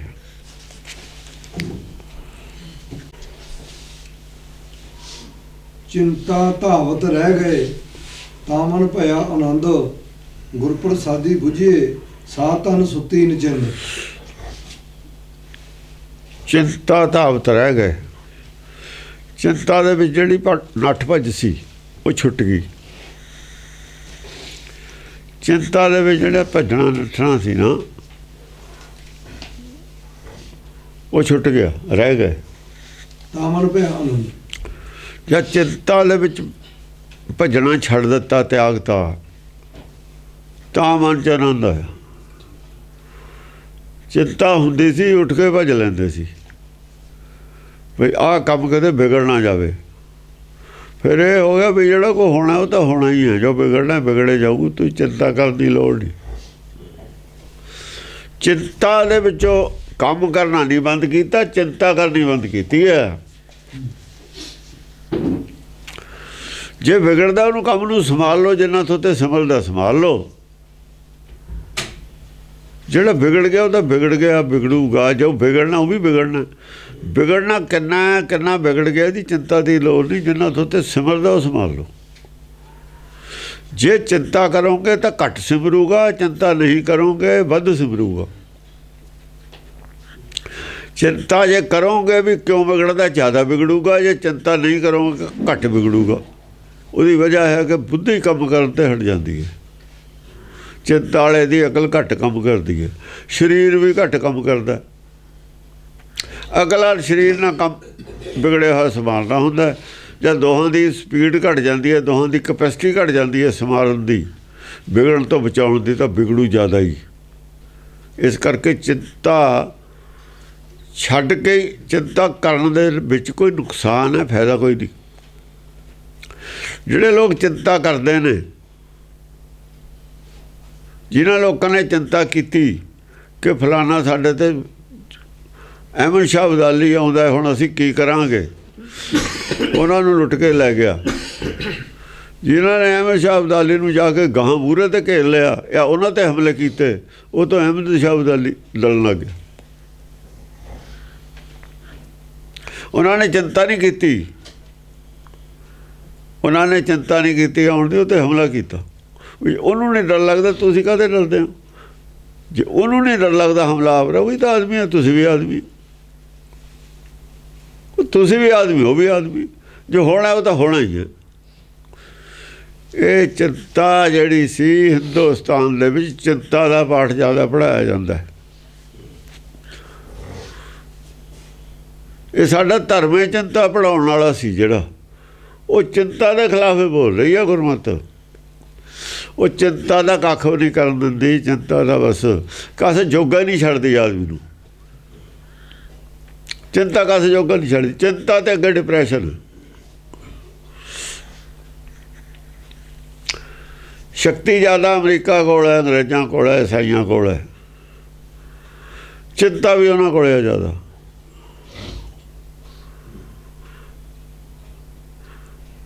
ਮੁਸਲਮਾਨਾਂ ਕੋਲ ਸ਼ਕਤੀ ਘੱਟ ਹੈ, ਚਿੰਤਾ ਘੱਟ ਹੈ। ਉਹ ਪੈਂਦੇ ਨੇ, ਉਹ ਮਾਰਨ 'ਤੇ ਆਏ ਨੇ, ਉਹ ਡਿਫੈਂਸ 'ਤੇ ਆਏ ਹੋਏ ਨੇ, ਡਰਦੇ ਨੇ। ਜਿਹੜਾ ਡਰ ਗਿਆ ਉਹ ਮਰ ਗਿਆ। ਉਹਨੇ ਠੀਕ ਕਹੀ ਹੈ ਗੱਲ, ਜਿਹਨੇ ਕਹੀ ਹੈ, ਜੋ ਡਰ ਗਿਆ ਸੋ ਮਰ ਗਿਆ। ਡਰੂਗਾ ਚਿੰਤਾ ਵਾਲਾ। ਜਦੋਂ ਚਿੰਤਾ ਤਿਆਗਤੀ, ਆਹ ਗੱਲ ਮੰਨ ਕੇ ਤਾਂ ਮਨ ਭਇਆ। ਸਿੱਖਾਂ ਨੇ ਉਹਦਾ ਮੂੰਹ ਮੋੜਤਾ ਉਹਨਾਂ ਦਾ। ਉਹੀ ਆਦਮੀ ਤਾਂ ਉਹੀ ਸੀ, ਸਿਰਫ ਚਿੰਤਾ ਤਿਆਗੀ ਆ ਵੀ ਕੀ ਹੋਊਗਾ, ਰਿਜ਼ਲਟ ਕੀ ਹੋਊਗਾ। ਤਾਂ ਅੱਜ ਤਾਂ ਹੀ ਆਨੰਦ ਹੈ। ਸਰਦਾਰੀ ਪਠਾਣਾ ਕੋਲ ਸੀ, ਪਠਾਨ ਸਰਦਾਰ ਹੁੰਦੇ, ਸਰਦਾਰੀ ਖੋਲੀ ਉਹਨਾਂ 'ਤੇ, ਚਿੰਤਾ ਛੱਡਤੀ। ਗੱਡਿਆਂ 'ਚ ਸਮਾਨ ਪਾ ਕੇ ਉਜੜਨਾ ਮੰਨ ਲਿਆ, ਚਿੰਤਾ ਛੱਡਤੀ। ਸੰਸਾਰੀ ਗੱਲ ਹੈ ਚਿੰਤਾ ਛੱਡਣੀ। ਚਿੰਤਾ ਤਾਕੀ ਕੀਜੀਏ ਜੋ ਅਣਹੋਣੀ ਹੋਏ। ਜਦ ਹੋਣਾ ਹੁਕਮ ਨਾਲ ਹੈ, ਜੋ ਕੁਛ ਹੋਣਾ ਉਹਦੀ, ਫਿਰ ਚਿੰਤਾ ਦਾ ਤਾਂ ਮਤਲਬ ਹੀ ਨਹੀਂ। ਚਿੰਤਾ ਕਰੋ ਤਾਂ ਵੀ ਹੋ ਜਾਣੀ ਹੈ, ਨਾ ਕਰੋ ਤਾਂ ਵੀ ਹੋ ਜਾਣੀ ਹੈ। ਜੋ ਹੋਣਾ ਉਹ ਹੋਣਾ ਹੀ ਆ। ਇਹ ਗੱਲ ਕਬੀਰ ਨੇ ਕਹਿਤੀ ਸੀ, ਹੋਣਾ ਹੈ ਸੋ ਹੋਏਗੋ। ਉਹ ਤਾਂ ਹੋਊਗਾ ਹੀ, ਉਹਦੀ ਚਿੰਤਾ ਦੀ ਕੋਈ ਲੋੜ ਨਹੀਂ ਕਰਦੀ। ਜਦੋਂ ਚਿੰਤਾ ਛੱਡ ਦਈਏ ਫਿਰ ਆਨੰਦ। ਆਨੰਦ ਉਹਦਾ ਨਾਮ ਹੈ, ਚਿੰਤਾ ਰਹਿਤ ਆਨੰਦ ਹੈ। ਚਿੰਤਾ ਦੇ ਵਿੱਚ ਕਿਸੇ ਨੂੰ ਆਨੰਦ ਨਾ ਆਇਆ ਜਿੱਥੇ ਹੀ ਨਾ ਆਨੰਦ ਚਿੰਤਾ ਦੇ ਵਿੱਚ ਹੁੰਦਾ ਹੈ। ਜਿੰਨੇ ਸਾਧ ਸੰਤ ਨੇ ਸਭ ਨੂੰ ਚਿੰਤਾ ਲੱਗੀ ਹੋਈ ਹੈ ਕਿ ਜੋ ਉਹਨਾਂ ਦਾ ਕੰਮ ਸੀ, ਜੋ ਉਹਨਾਂ ਦੀ ਟਾਰਗੇਟ ਸੀ, ਜੋ ਉਹਨਾਂ ਦੀ ਪ੍ਰਾਪਤੀ ਸੀ, ਉਹ ਹੋਈ ਨਹੀਂ। ਜੋ ਚਾਹੁੰਦੇ ਸੀ ਉਹ ਉਹਨਾਂ ਦਾ ਸਿਰੇ ਨਹੀਂ ਚੜਿਆ ਕੰਮ, ਉਹਦੀ ਚਿੰਤਾ ਹੈ। ਆਨੰਦ ਕਿੱਥੋਂ ਆਉਣਾ? ਉਹ ਆਨੰਦ ਤਾਂ ਇਹ ਜਿਹਾ ਵੀ ਚਲੋ ਵੀ ਵਿਹਲਿਆਂ ਨੂੰ ਰੋਟੀ ਮਿਲਦੀ ਹੈ। ਰੋਟੀ ਦੀ ਚਿੰਤਾ ਨਹੀਂ ਹੈ, ਸਿਰਫ ਇੱਕੋ ਗੱਲ ਦੀ ਨਹੀਂ, ਚਿੰਤਾ ਤਾਂ 1000 ਕਿਸਮ ਦੀ ਹੈ। ਇੱਥੇ ਚਿੰਤਾ ਨਹੀਂ, ਉਦੋਂ ਗਾਹਾਂ ਦੀ ਚਿੰਤਾ, ਉਹਦੀ ਚਿੰਤਾ ਉਦੋਂ ਗਾਹਾਂ ਦੀ ਚਿੰਤਾ। ਉਹ ਗਰੀਬ ਨੂੰ ਕਿਸੇ ਅਗਲੇ ਡੰਗ ਦੀ ਚਿੰਤਾ ਹੈ, ਰਾਜੇ ਨੂੰ ਤਾਂ ਇੱਕ ਡੰਗ ਦੀ ਚਿੰਤਾ ਨਹੀਂ, ਪਰ ਰਾਜੇ ਕੋਲ ਗਰੀਬ ਨੂੰ ਜ਼ਿਆਦਾ ਚਿੰਤਾ ਹੈ। ਰਾਜੇ ਨੂੰ 1000 ਕਿਸਮ ਦੀ ਚਿੰਤਾ, ਗਰੀਬ ਨੂੰ 1-2 ਕਿਸਮ ਦੀ ਚਿੰਤਾ ਹੋਊਗੀ। ਤੇ ਰਾਜਾ ਕਿਤੇ ਆਨੰਦ ਹੈ, ਪਰ ਲੱਗਦਾ ਵੀ ਰਾਜਾ ਤਾਂ ਬਈ ਆਨੰਦ ਹੈ। ਬੜੀ ਮਾਇਆ ਉਹਦੇ ਕੋਲ, ਤਾਂ ਉਹਦੇ ਆਲੇ ਦੁਆਲੇ ਬੜੇ ਨੌਕਰ ਚਾਕਰ ਖੜੇ ਨੇ, ਬੜੇ ਵਧੀਆ ਕੱਪੜੇ ਪਾਏ ਹੋਏ ਨੇ, ਉਹਦਾ ਤਾਂ ਹੁਕਮ ਸਾਰੇ ਹੀ ਮੰਨਦੇ ਨੇ, ਪਰ ਚਿੰਤਾ ਉਹਦੇ ਕੋਲ ਜ਼ਿਆਦਾ ਹੈ। ਇਹ ਵੀ ਗੁਰਬਾਣੀ ਨੇ ਦੱਸਿਆ, ਬੜੇ ਬੜੇ ਜੇ ਦੀਸੇ ਲੋਕ ਤਿਨ ਕੋ ਵਿਆਪੈ ਚਿੰਤਾ ਰੋਗ। ਉਹਨਾਂ ਦਾ ਚਿੰਤਾ ਰੋਗ ਸਗੋਂ ਵਧਣ ਲੱਗ ਗਿਆ, ਵਿਆਪ ਗਿਆ। ਜਾਂ ਗਰੀਬ ਸੀ ਚਿੰਤਾ ਘੱਟ ਸੀ, ਜਾਂ ਅਮੀਰ ਹੋ ਗਿਆ ਚਿੰਤਾ ਜ਼ਿਆਦਾ ਹੋ ਗਈ। ਇਹ ਗੱਲ ਦਾ ਗਰੀਬ ਨੂੰ ਨਹੀਂ ਪਤਾ, ਇਹ ਗੱਲ ਨਹੀਂ ਸਮਝ ਆ ਰਹੀ। ਸੰਸਾਰ ਦੇ ਆਦਮੀ ਤਾਂ ਸਮਝ ਨਹੀਂ ਗੱਲ ਆ ਰਹੀ, ਕਿਉਂਕਿ ਮਾਇਆ ਦੀ ਦੌੜ 'ਚ ਭੱਜ ਰਿਹਾ। ਉਹ ਮਾਇਆ ਵਾਲੇ ਨੂੰ ਦੇਖ ਕੇ ਸੁਖੀ ਮੰਨ ਰਿਹਾ ਵੀ ਮਾਇਆ ਵਾਲਾ ਤਾਰੀ ਸੁਖੀ ਆ, ਉਹਨੂੰ ਲੱਗ ਰਿਹਾ ਇਹ। ਪਰ ਜੇ ਆਪਣੇ ਕੋਲ ਮਾਇਆ ਆ ਜਾਂਦੀ ਹੈ ਫਿਰ ਪਤਾ ਲੱਗਦਾ। ਜਦ ਆਪ ਹੋ ਜਾਂਦਾ ਨਾ ਅਮੀਰ, ਫਿਰ ਲੱਗਦਾ ਵੀ ਚਿੰਤਾ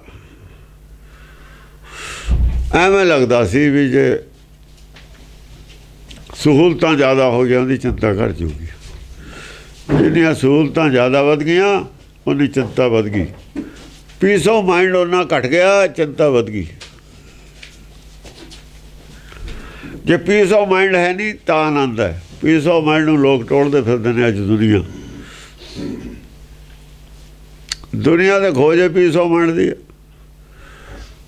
ਪੀਸ ਆਫ ਮਾਈਂਡ ਵਾਲੀ ਅਕਲ ਨਹੀਂ ਹੈ ਦੁਨੀਆ ਦੀ। ਅਕਲ ਪੀਸ ਆਫ ਮਾਈਂਡ ਗਵਾਉਣ ਵਾਲੀ ਹੈ। ਪੀਸ ਆਫ ਮਾਈਂਡ ਵੱਲ, ਪੀਸ ਆਫ ਮਾਈਂਡ ਤਾਂ ਪੁੱਠੀ ਚੱਲ ਰਹੀ ਹੈ। ਜਿੱਧਰ ਪੀਸ ਆਫ ਮਾਈਂਡ ਹੈ ਉੱਧਰ ਨੂੰ ਨਹੀਂ ਜਾ ਰਹੀ, ਗੁਰਬਾਣੀ ਉੱਧਰ ਨੂੰ ਲਿਜਾ ਰਹੀ ਹੈ। ਗੁਰਬਾਣੀ ਲੈ ਕੇ ਜਾ ਰਹੀ ਹੈ ਜਿੱਧਰ ਪੀਸ ਆਫ ਮਾਈਂਡ ਹੈ। ਸੰਸਾਰ ਜਾ ਰਿਹਾ ਜਿੱਧਰ ਪੀਸ ਆਫ ਮਾਈਂਡ ਹੁੰਦਾ ਹੀ ਨਹੀਂ, ਹੋ ਹੀ ਨਹੀਂ ਸਕਦਾ। ਜਿਹੜਾ ਹੈ ਥੋੜ੍ਹਾ ਬਹੁਤਾ ਉਹ ਵੀ ਗਵਾ ਲੈਣਾ ਅਸੀਂ, ਜਿਹੜਾ ਸੀ ਸਾਡੇ ਕੋਲ ਥੋੜ੍ਹਾ ਬਹੁਤਾ ਉਹ ਵੀ ਗਵਾ ਲਿਆ। ਸੰਸਾਰ ਦੀ ਅਕਲ ਉੱਧਰ ਨੂੰ ਲੈ ਕੇ ਜਾ ਰਹੀ ਹੈ, ਸੰਸਾਰ ਉੱਧਰ ਨੂੰ ਜਾ ਰਿਹਾ। ਜਿਹੜੇ ਭਗਤ ਨੇ ਦੂਏ ਪਾਸੇ ਖੜੇ ਨੇ, ਚਿੰਤਾ ਮੁਕਤ ਹੋਏ ਖੜੇ ਨੇ, ਹਾਕਾਂ ਮਾਰ ਲੈਣੇ ਵੀ ਇੱਧਰ ਨੂੰ ਆ ਜਾਓ। ਗੁਰਬਾਣੀ ਗੋਲ ਨਮਾਣੀ ਛੱਡ ਕਰ ਨਿਘਰਿਆ ਘਰਾ, ਉਹ ਕਹਿੰਦੇ ਘਰ ਨੂੰ ਆ ਜਾਓ। ਘਰ 'ਚ ਸੁੱਖ ਘਰ 'ਚ ਹੁੰਦਾ। ਈਸਟ ਅਸੀਂ ਮੰਨਦੇ ਵੀ ਹਾਂ, ਈਸਟ ਔਰ West, home is the West ਮੰਨਦੇ ਵੀ ਹਾਂ, ਪਰ ਹੋਮ ਬਾਹਰ ਬਣਾ ਲਿਆ ਨਾ ਅਸੀਂ। ਹੋਮ ਗਲਤ ਬਣਾ ਲਿਆ, ਭਾਸ਼ਾ ਗਲਤ ਹੈ, ਹੋਮ ਨਹੀਂ ਹੈ ਜਿਹਨੂੰ ਅਸੀਂ ਹੋਮ ਮੰਨਦੇ ਹਾਂ। ਸੰਸਾਰ 'ਚ ਹੋਮ ਕਿਸੇ ਦਾ ਵੀ ਹੈ ਨਹੀਂ। ਬਸ ਇੱਥੋਂ ਭਾਸ਼ਾ ਨੇ ਉਲਟ ਕਰ ਲਿਆ ਕੰਮ ਸਾਰਾ। ਸਮਝਣ ਦਾ ਫਰਕ ਪੈ ਗਿਆ, ਬੋਲੀ ਉਲਟ ਬਣਾ ਲਈ। ਹੋਮ ਹੈ ਹੀ ਨਹੀਂ ਕਿਸੇ ਦਾ ਸੰਸਾਰ 'ਚ। ਡੇਰਾ ਸੰਸਾਰ 'ਚ ਕਿਸੇ ਦਾ ਹੈ ਹੀ ਨਹੀਂ। ਡੱਡਾ ਡੇਰਾ ਇਹ ਨਹੀਂ, ਕਹਿੰਦੇ ਇਹ ਤਾਂ ਡੇਰਾ ਹੈ ਹੀ ਨਹੀਂ। ਜਿਹੜਾ ਤੂੰ ਘਰ ਬਣਾਈ ਬੈਠਾ ਹੈ, ਡੇਰਾ ਬਣਾਈ ਬੈਠਾ ਹੈ, ਹੋਮ ਬਣਾਈ ਬੈਠਾ, ਤਾਂ ਡੇਰਾ ਹੈ ਹੀ ਨਹੀਂ। ਡੱਡਾ ਡੇਰਾ ਇਹ ਨਹੀਂ, ਜੋ ਜੈ ਡੇਰਾ ਤਾਂ ਜਾਣ। ਜਿਹੜਾ ਅਸਲ ਡੇਰਾ ਉਹਨੂੰ ਜਾਣ, ਹੋਮ ਕੀ ਹੈ ਉਹਨੂੰ ਜਾਣ। ਇਹ ਤਾਂ ਗੁਰਬਾਣੀ ਦੱਸੂ ਡੇਰਾ ਕਿੱਥੇ ਹੈ।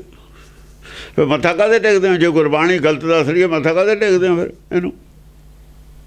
ਫਿਰ ਕਾਹਦੇ ਮੰਨਦੇ ਹੋ ਵੀ ਇਹ ਬਹੁਤ ਉੱਚੀ ਗੱਲ ਹੈ? ਸਮਝ ਨਹੀਂ ਆਉਂਦੀ, ਇਹਨੂੰ ਖੋਜਣਾ ਚਾਹੀਦਾ। ਜੇ ਮੰਨਣੀ ਹੋਣੀ ਖੋਜ ਕੇ ਕੀ ਕਰਨਾ ਫਿਰ ਤੁਸੀਂ? ਜਾਂ ਗੱਲ ਮੰਨਣੀ ਹੋਈ ਨਹੀਂ, ਉਹ ਜਿੰਨੇ ਕੁ ਖੋਜ ਲਈ ਉਨੀ ਕੁ ਮੰਨ ਲਓ। ਜੇ ਜਿੰਨੇ ਕੁ ਖੋਜ ਲਈ ਸਮਝ ਲਈ ਉਨੇ ਕੁ ਮੰਨ ਲੈਣਗੇ ਜਿਹੜੇ, ਉਹਨਾਂ 'ਤੇ ਤਾਂ ਅਸੀਂ ਕਹਿ ਸਕਦੇ ਹਾਂ ਵੀ ਉਹ ਗਾਹਾਂ ਵੀ ਮੰਨ ਲੈਣਗੇ। ਦੂਜਿਆਂ ਨੇ ਕੀ ਮੰਨਣੀ ਆ? ਦੂਜਿਆਂ ਵਾਸਤੇ ਕੁਛ ਨਹੀਂ ਹੈ। ਉਹ ਆਪਣਾ ਕੰਮ ਕਰਨ, ਕੀ ਲੈਣਾ ਉਹਨਾਂ ਨੇ ਗੁਰਬਾਣੀ ਔਰ ਗੁਰਦੁਆਰਿਆਂ 'ਤੇ? ਹੋਰ ਕੁਝ ਕਰ ਲੈਣ, ਉਹਨਾਂ ਦੇ ਬਸ ਦੀ ਗੱਲ ਨਹੀਂ ਹੈ ਇਹ, ਉਹਨਾਂ ਨੇ ਕਰਨਾ ਹੀ ਨਹੀਂ, ਕਰ ਸਕਦੇ ਹੀ ਨਹੀਂ। ਨਹੀਂ ਤਾਂ ਇੱਕ 10 ਕਿਲੋ ਵਜ਼ਨ ਚੱਕ ਨਹੀਂ ਸਕਦਾ, 100 ਕੁਇੰਟਲ ਨੂੰ ਨਿਗਾਹ ਰੱਖਦਾ ਵੀ 100 ਕੁਇੰਟਲ ਵਾਲਾ ਪੱਥਰ ਕਿਵੇਂ ਚੱਕੀਏ, ਉਹ 100 ਕੁਇੰਟਲ ਵਾਲਾ ਕਿਵੇਂ ਚੱਕ ਲੂ ਜਿਹੜਾ 10 ਕਿਲੋ ਨਹੀਂ ਚੱਕ ਸਕਦਾ। ਹਰ ਕਿਸੇ ਦਾ ਵਸ ਨਹੀਂ ਹੈ ਗੁਰਬਾਣੀ ਨੂੰ ਤੇ ਚੱਲਣਾ। ਇਹ ਤਾਂ ਬਿਰਲੇ ਨੇ, ਹੈਨ ਬਿਰਲੇ ਨਾਹੀਂ ਕਣੇ, ਫੈਲ ਫੱਕੜ ਸੰਸਾਰ। ਉਹ ਫੈਲੇ ਹੋਏ ਨੇ, ਪਰ ਫੱਕੜ ਲੋਕ ਇੱਕ ਜਗ੍ਹਾ ਨਹੀਂ ਹੈ, ਉਹ ਜਗ੍ਹਾ ਜਗ੍ਹਾ ਛੱਡੇ ਹੋਏ ਨੇ ਪਰਮੇਸ਼ਰ ਨੇ, ਵੀ ਇਹ ਦੂਜੇ ਇਹਨਾਂ ਨੂੰ ਦੇਖ ਕੇ ਦੂਜੇ ਵੀ ਇਹੋ ਜਿਹੇ ਬਣਦੇ ਰਹਿਣ ਨੇੜੇ ਨੇੜੇ। ਹਾਂਜੀ, ਗੁਰਪ੍ਰਸਾਦੀ ਬੁੱਝੀ ਹੈ ਸਾ ਧਨ ਸੁੱਤੀ ਨਚਿੰਦ। ਇਹ ਤਾਂ ਗਿਆਨ ਹੋਵੇ, ਗੁਰਪ੍ਰਸਾਦ ਮਿਲੇ ਕਿਤੋਂ, ਕਦੋਂ ਗਿਆਨ ਮਿਲ ਜਾਵੇ ਤਾਂ ਇਹਦੀ ਸਮਝ ਆਉਂਦੀ ਹੈ। ਉੱਤੇ ਜਿਹੜੀ ਗੱਲ ਕਹੀ ਹੈ, ਕੀ ਕਹੀ ਹੈ? ਚਿੰਤਾ ਧਾਵਤ ਰਹਿ ਗਏ ਤਾਂ ਮਨ ਭਇਆ ਆਨੰਦ। ਚਿੰਤਾ ਧਾਵਤ ਰਹਿ ਗਏ, ਜਾਂ ਚਿੰਤਾ ਦੀ ਰੇਸ 'ਚ ਜਿਹੜੇ ਭੱਜੇ ਜਾਂਦੇ ਨੇ ਮਾਇਆ ਦੀ ਰੇਸ 'ਚ ਲੋਕ, ਜਾਂ ਉੱਧਰੋਂ ਅਸੀਂ ਪਿੱਛੇ ਹਟ ਕੇ ਬਹਿ ਗਏ ਨਾ ਸਾਈਡ 'ਤੇ, ਜਿਵੇਂ ਕੋਈ ਸਾਧੂ ਬਹਿ ਗਿਆ। ਦੁਨੀਆ ਜਾਂਦੀ ਆ ਤੜਕੇ ਉੱਠ ਕੇ, ਉਹ ਤਾਂ ਦੁਨੀਆ ਦਾ ਜਦੋਂ ਕੋਈ ਚਰਸ ਪਾਉਂਦਾ ਸੀ ਜਾਂ ਚਰਸ ਉੱਤੇ, ਹੁਣ ਚਰਸ ਚੱਲਦੇ ਹੁੰਦੇ ਸੀ ਅੱਗੇ ਬੋਲਦਾ ਨਾ, ਬੋਕਾ ਬੜਾ ਸਾਰਾ ਕੁਇੰਟਲ ਪਾਣੀ ਪੈਂਦਾ ਸੀ। ਉਹ ਜਦ ਉੱਤੇ ਆਉਂਦਾ ਸੀ ਉਹ ਕਹਿੰਦਾ ਰਾਮ ਬੋਲ, ਬੋਲਦ ਵਾਲੇ ਨੂੰ ਕਹਿੰਦਾ ਵੀ ਬੋਲਦ ਹੁਣ ਇੱਥੇ ਰੋਕ ਦੇ ਤੂੰ। ਬੋਲਦ ਜੁੜਦੇ ਹੁੰਦੇ ਸੀ ਨਾ, ਬੋਲਦ ਖਿੱਚਦੇ ਸੀ। ਉਹ ਦੂਆ ਕੋਈ ਸਾਧੂ ਆਦਮੀ ਸੀ, ਸਾਧੂ ਸੁਭਾਅ ਦਾ, ਇੱਕ ਸਧਾਰਨ ਸੀ। ਉਹ ਤੜਕੇ ਤੜਕੇ ਤੁਰੇ ਜਾਂਦੇ ਸੀ ਪੈਦਲ, ਜਾਣਦੇ ਹੈ ਨਹੀਂ ਸੀ ਇੱਕ ਦੂਜੇ ਨੂੰ, ਵੈਸੇ ਇਕੱਠੇ ਹੋ ਗਏ। ਉਹ ਕਹਿੰਦਾ ਵੀ ਆਹ ਤਾਂ ਬੜਾ ਭਗਤ ਹੈ, ਕਿੰਨੇ ਵੇਲੇ ਦੇਖੋ ਰਾਮ ਰਾਮ ਕਹਿੰਦਾ, ਰਾਮ ਬੋਲ ਬਈ, ਰਾਮ ਐਂ ਹੋ ਗਿਆ ਨਾ ਹੁੰਦਾ ਸੀ ਰਾਮ ਬੋਲ। ਉਹ ਦਾਦੂ ਕਹਿੰਦਾ, ਭਗਤ ਕਹਿੰਦਾ ਦਾਦੂ ਦੁਨੀਆ ਬਾਂਵਰੀ, ਕਹਿੰਦਾ ਦਾ ਪਾਗਲ ਨੇ ਲੋਕ, ਕਹੇ ਚਾਮ ਕੋ ਰਾਮ, ਉਹ ਚਮੜਾ ਆਉਂਦਾ ਥੱਲਿਓਂ ਬੋਕਾ ਉਹਨੂੰ ਰਾਮ ਕਹੀ ਜਾਂਦਾ। ਕਿਉਂ ਚਾਮ ਨੂੰ ਰਾਮ ਕਿਉਂ ਕਹਿਣ ਲੱਗੇ? ਸਰੀਰ ਚਮੜੇ ਦਾ ਤਾਂ ਇਹਨੂੰ ਜਿੱਦਾਂ ਰਾਮ ਕਹਿਣ ਲੱਗ ਗਏ, ਉਹ ਬੋਕੇ ਨੂੰ ਰਾਮ ਕਹਿਣ ਲੱਗ ਗਏ ਲੋਕ। ਜਦ ਤੁਸੀਂ ਹੱਡ ਮਾਸ ਨੂੰ ਰਾਮ ਕਹਿਣ ਲੱਗ ਗਏ ਤਾਂ ਲੋਕ ਬੋਕੇ ਨੂੰ ਕਹਿਣ ਲੱਗ ਗਏ। ਉਹ ਵੀ ਤਾਂ ਮਾਸ ਹੈ, ਚਮੜਾ ਹੀ ਹੈ, ਉਹ 'ਚ ਵੀ ਤਾਂ ਪਾਣੀ ਹੋ। ਦਾਦੂ ਦੇਖੋ, ਦਾਦੂ ਤਾਂ ਹੋਰ ਕੁਛ ਕਹਿ ਰਿਹਾ, ਗਾਹਾਂ ਦੀ ਗੱਲ ਕਹਿ ਰਿਹਾ। ਦੁਨੀਆ ਕੀ ਕਰਨ ਲੱਗੀ? ਜਿਨ੍ਹਾਂ ਨੇ ਚਾਮ ਨੂੰ ਰਾਮ ਮੰਨ ਲਿਆ ਸੀ, ਚਮੜੇ ਦੇ ਹੱਡ ਮਾਸ ਦੇ ਸਰੀਰ ਨੂੰ ਰਾਮ ਮੰਨ ਲਿਆ, ਤਾਂ ਦੁਨੀਆ ਨੇ ਬੋਕੇ ਨੂੰ ਰਾਮ ਮੰਨ ਲਿਆ। ਕਹਿੰਦੇ ਵੀ ਤਾਂ ਚਮੜਾ ਹੀ ਹੈ, ਕਹੇ ਚਾਮ ਕੋ ਰਾਮ। ਹਿੱਟ ਤਾਂ ਕੀਤੀ ਗੱਲ, ਪਰ ਸਮਝੀ ਕਿਸੇ ਨੇ ਗੱਲ ਕੀ ਕਹਿ ਗਿਆ ਉਹ ਦਾਦੂ। ਹਾਂਜੀ, ਗੁਰਪ੍ਰਸਾਦੀ ਬੁੱਝੀ ਹੈ ਸਾ ਤਨ ਸੁੱਤੀ ਨਚਿੰਦ। ਇਸ ਦਾਦੂ ਦੀ ਕਥਾ ਕਰਦੇ ਕਰਦੇ ਦਸਮ ਪਾਤਸ਼ਾਹ ਨੇ, ਦਾਦੂ ਦੀ ਕਬਰ ਸੀ ਕਿਤੇ ਪਹਾੜਾਂ ਦੇ ਵਿੱਚ, ਕਹਿੰਦੇ ਨੇ ਆਪਣੇ ਤੀਰ ਦੀ ਮੁਖੀ ਨੀਵੀਂ ਕਰਦੀ ਜਾ, ਉਹਦਾ ਸਥਾਨ ਆਇਆ ਕਿਤੇ ਉਸ ਏਰੀਏ 'ਚ। ਤਾਂ ਸਿੰਘਾਂ ਨੇ ਕਿਹਾ ਵੀ ਤੁਸੀਂ ਦਾਦੂ ਨੂੰ ਨਮਸਕਾਰ ਕੀਤੀ ਹੈ ਤੀਰ ਦੀ ਮੁਖੀ ਨੀਵੀਂ ਕਰਕੇ, ਤੁਸੀਂ ਸਾਨੂੰ ਕਹਿੰਦੇ ਹੋ ਕਬਰਾਂ ਨੂੰ ਨੀਵਾਂ ਨਹੀਂ ਹੋਣਾ। ਉਹ ਹੱਸ ਪਏ। ਤਾਂ ਉਹਨਾਂ ਨੇ ਉਦੋਂ ਇਹਨਾਂ ਨੂੰ ਜੁਰਮਾਨਾ ਲਾਇਆ, ਵਿਵੇਕ ਲਾਇਆ, ਕੁਛ ਰੁਪਈਏ, ਕੋਈ 500 ਕਹਿੰਦਾ ਵੀ ਕੜਾਹ ਪ੍ਰਸ਼ਾਦ ਬਣਾਇਆ ਉਹਨਾਂ ਨੇ। ਇਹ ਗੱਲਾਂ ਸਾਰੀਆਂ ਕਰਦੇ ਰਹੇ ਨੇ, ਦੱਸਦੇ ਰਹੇ ਨੇ ਵੀ ਆਹ ਗੱਲ ਸੀ ਭੇਦ। ਉਹ ਭੇਦ ਨਹੀਂ ਬੁੱਝਿਆ ਲੋਕਾਂ ਨੇ। ਉਹ ਕਹਿੰਦੇ ਜੇ ਤੁਸੀਂ ਰਾਮ ਨੂੰ ਸਰੀਰ ਨਾ ਮੰਨਦੇ ਤਾਂ ਚਮੜੇ ਨੂੰ ਰਾਮ ਨਹੀਂ ਸੀ ਕਹਿ ਸਕਦਾ। ਉਹ ਆਦਮੀ ਉਹਨੂੰ ਰਾਮ ਬੋਲ ਕਹਿ ਰਿਹਾ। ਤੁਸੀਂ ਵੀ ਰਾਮ ਦੇ ਹੀ ਦਰਸ਼ਨ ਕਰਨੇ ਚਾਹੁੰਦੇ ਹੋ, ਉਹ ਉਹਦਾ ਹੀ ਕਰ ਰਿਹਾ। ਹਾਂਜੀ, ਗੁਰਪ੍ਰਸਾਦੀ ਬੁੱਝੀ ਹੈ ਸਾ ਧਨ ਸੁੱਤੀ ਨਚਿੰਦ। ਗੁਰਪ੍ਰਸਾਦੀ ਬੁੱਝੀ ਹੈ, ਜੇ ਗਿਆਨ ਮਿਲ ਜਾਵੇ ਕਿਤੋਂ, ਗਿਆਨ ਦੀ ਕਿਰਪਾ ਨਾਲ ਬੁੱਝਿਆ ਜਾਊਗਾ। ਗਿਆਨ ਨੇ ਇਹ ਅੰਦਰ ਗੱਲ ਖਾਨੇ 'ਚ ਪੈਣੀ, ਗਿਆਨ ਦੀ ਰੋਸ਼ਨੀ 'ਚ ਸਮਝ ਆਉਣੀ ਹੈ ਇਹ ਗੱਲ। ਹਾਲੇ ਹਨੇਰਾ ਅੰਦਰ, ਹਾਲ ਨਹੀਂ ਸਮਝ ਆ ਸਕਦੀ। ਜਿਨ੍ਹਾਂ ਦੇ ਅੰਦਰ ਹਨੇਰਾ ਉਹਨਾਂ ਨੂੰ ਸਮਝ ਨਹੀਂ ਆਉਣੀ ਗੱਲ ਕੀ ਹੈ। ਕਿਵੇਂ ਚਿੰਤਾ ਰਹਿਤ ਹੋਵਾਂਗੇ ਅਸੀਂ? ਜੇ ਚਿੰਤਾ ਛੱਡ ਦਈਏ ਫਿਰ ਆਨੰਦ ਹੈ। ਆਨੰਦ ਅਸਲ 'ਚ ਚਿੰਤਾ ਰਹਿਤ ਦਾ ਨਾਂ ਆਨੰਦ ਹੈ। ਜੇ ਚਿੰਤਾ ਆਨੰਦ ਹੈ ਨਹੀਂ, ਜੇ ਚਿੰਤਾ ਹੈ ਨਹੀਂ ਤਾਂ ਆਨੰਦ ਹੈ। ਚਿੰਤਾ ਰਹਿਤ ਦਾ ਜਿਹੜਾ ਮਨ ਹੈ ਉਹ ਆਨੰਦ 'ਚ ਹੈ ਬਸ। ਔਰ ਵਧੀਆ ਖਾਣਾ, ਵਧੀਆ ਪਹਿਨਣਾ, ਵਧੀਆ ਕੋਠੀ ਹੋਣੀ, ਵਧੀਆ ਕਾਰ ਹੋਣੀ, ਇਹਦੇ ਨਾਲ ਆਨੰਦ ਨਹੀਂ ਹੁੰਦਾ। ਇਹਨੂੰ ਆਨੰਦ ਨਹੀਂ ਕਹਿੰਦੇ, ਪਰ ਦੁਨੀਆ ਇਸੇ ਨੂੰ ਆਨੰਦ ਕਹਿੰਦੀ ਹੈ। ਆਨੰਦ ਆਨੰਦ ਸਭ ਕੋ ਕਹੈਂ, ਆਨੰਦ ਗੁਰੂ ਤੇ ਜਾਣਿਓ। ਇਹ ਤਾਂ ਗਿਆਨ ਗੁਰੂ ਤੋਂ ਪਤਾ ਲੱਗਦਾ ਆਨੰਦ ਕੀ ਹੁੰਦਾ। ਜਾਂ ਅੰਦਰ ਚਾਨਣ ਹੁੰਦਾ, ਜਿਹਨੂੰ ਆਨੰਦ ਹੋਇਆ ਉਹਨੂੰ ਪਤਾ ਲੱਗਿਆ ਆਨੰਦ ਕੀ ਹੁੰਦਾ ਹੈ। ਬਾਕੀ ਤਾਂ ਮਾੜੀਆਂ ਮਾੜੀਆਂ ਗੱਲਾਂ ਨੂੰ ਆਨੰਦ ਕਹੀ ਜਾਂਦੇ ਨੇ। ਹਾਂਜੀ, ਗੁਰਪ੍ਰਸਾਦੀ ਬੁਝੀਐ ਸਾ ਧਨ ਸੁੱਤੀ ਨਚਿੰਦ। ਜਦੋਂ ਕਿਸੇ ਨੂੰ ਸਮਝ ਆ ਜਾਂਦੀ ਹੈ ਗਿਆਨ ਦੇ ਨਾਲ, ਗਿਆਨ ਪੱਲੇ ਪੈ ਜਾਂਦਾ, ਗਿਆਨ ਦੀ ਕਿਰਨ ਉਹਦੇ ਹਿਰਦੇ 'ਚ ਪੈ ਜਾਂਦੀ ਹੈ, ਉਹਨੂੰ ਆਨੰਦ ਦੀ ਸਮਝ ਆ ਜਾਂਦੀ ਹੈ, ਫਿਰ ਬੇਫਿਕਰ ਹੋ ਜਾਂਦਾ। ਉਹ ਬੇਫਿਕਰ ਹੋ ਕੇ ਧਨ ਸੁੱਤੀ ਨਚਿੰਦ, ਉਹ ਬੁੱਧੀ ਚਿੰਤਾ ਰਹਿਤ ਹੋ ਕੇ ਕੰਮ ਕਰਦੀ ਹੈ। ਬੇਫਿਕਰ ਹੋਣਾ ਸੁੱਤੀ ਨਚਿੰਦ ਹੈ। ਕੰਮ ਕਰਦਾ ਦੁਨਿਆਵੀ, ਪਰ ਫਿਕਰ ਕੋਈ ਨਹੀਂ। ਜੋ ਵਿਗੜ ਗਿਆ ਵਿਗੜਨਾ ਹੀ ਸੀ, ਜੋ ਠੀਕ ਹੋ ਗਿਆ ਹੋਣਾ ਹੀ ਸੀ, ਘਾਟਾ ਪੈ ਗਿਆ ਪੈਣਾ ਹੀ ਸੀ, ਨਹੀਂ ਪਿਆ ਨਹੀਂ ਸੀ ਪੈਣਾ ਬਸ।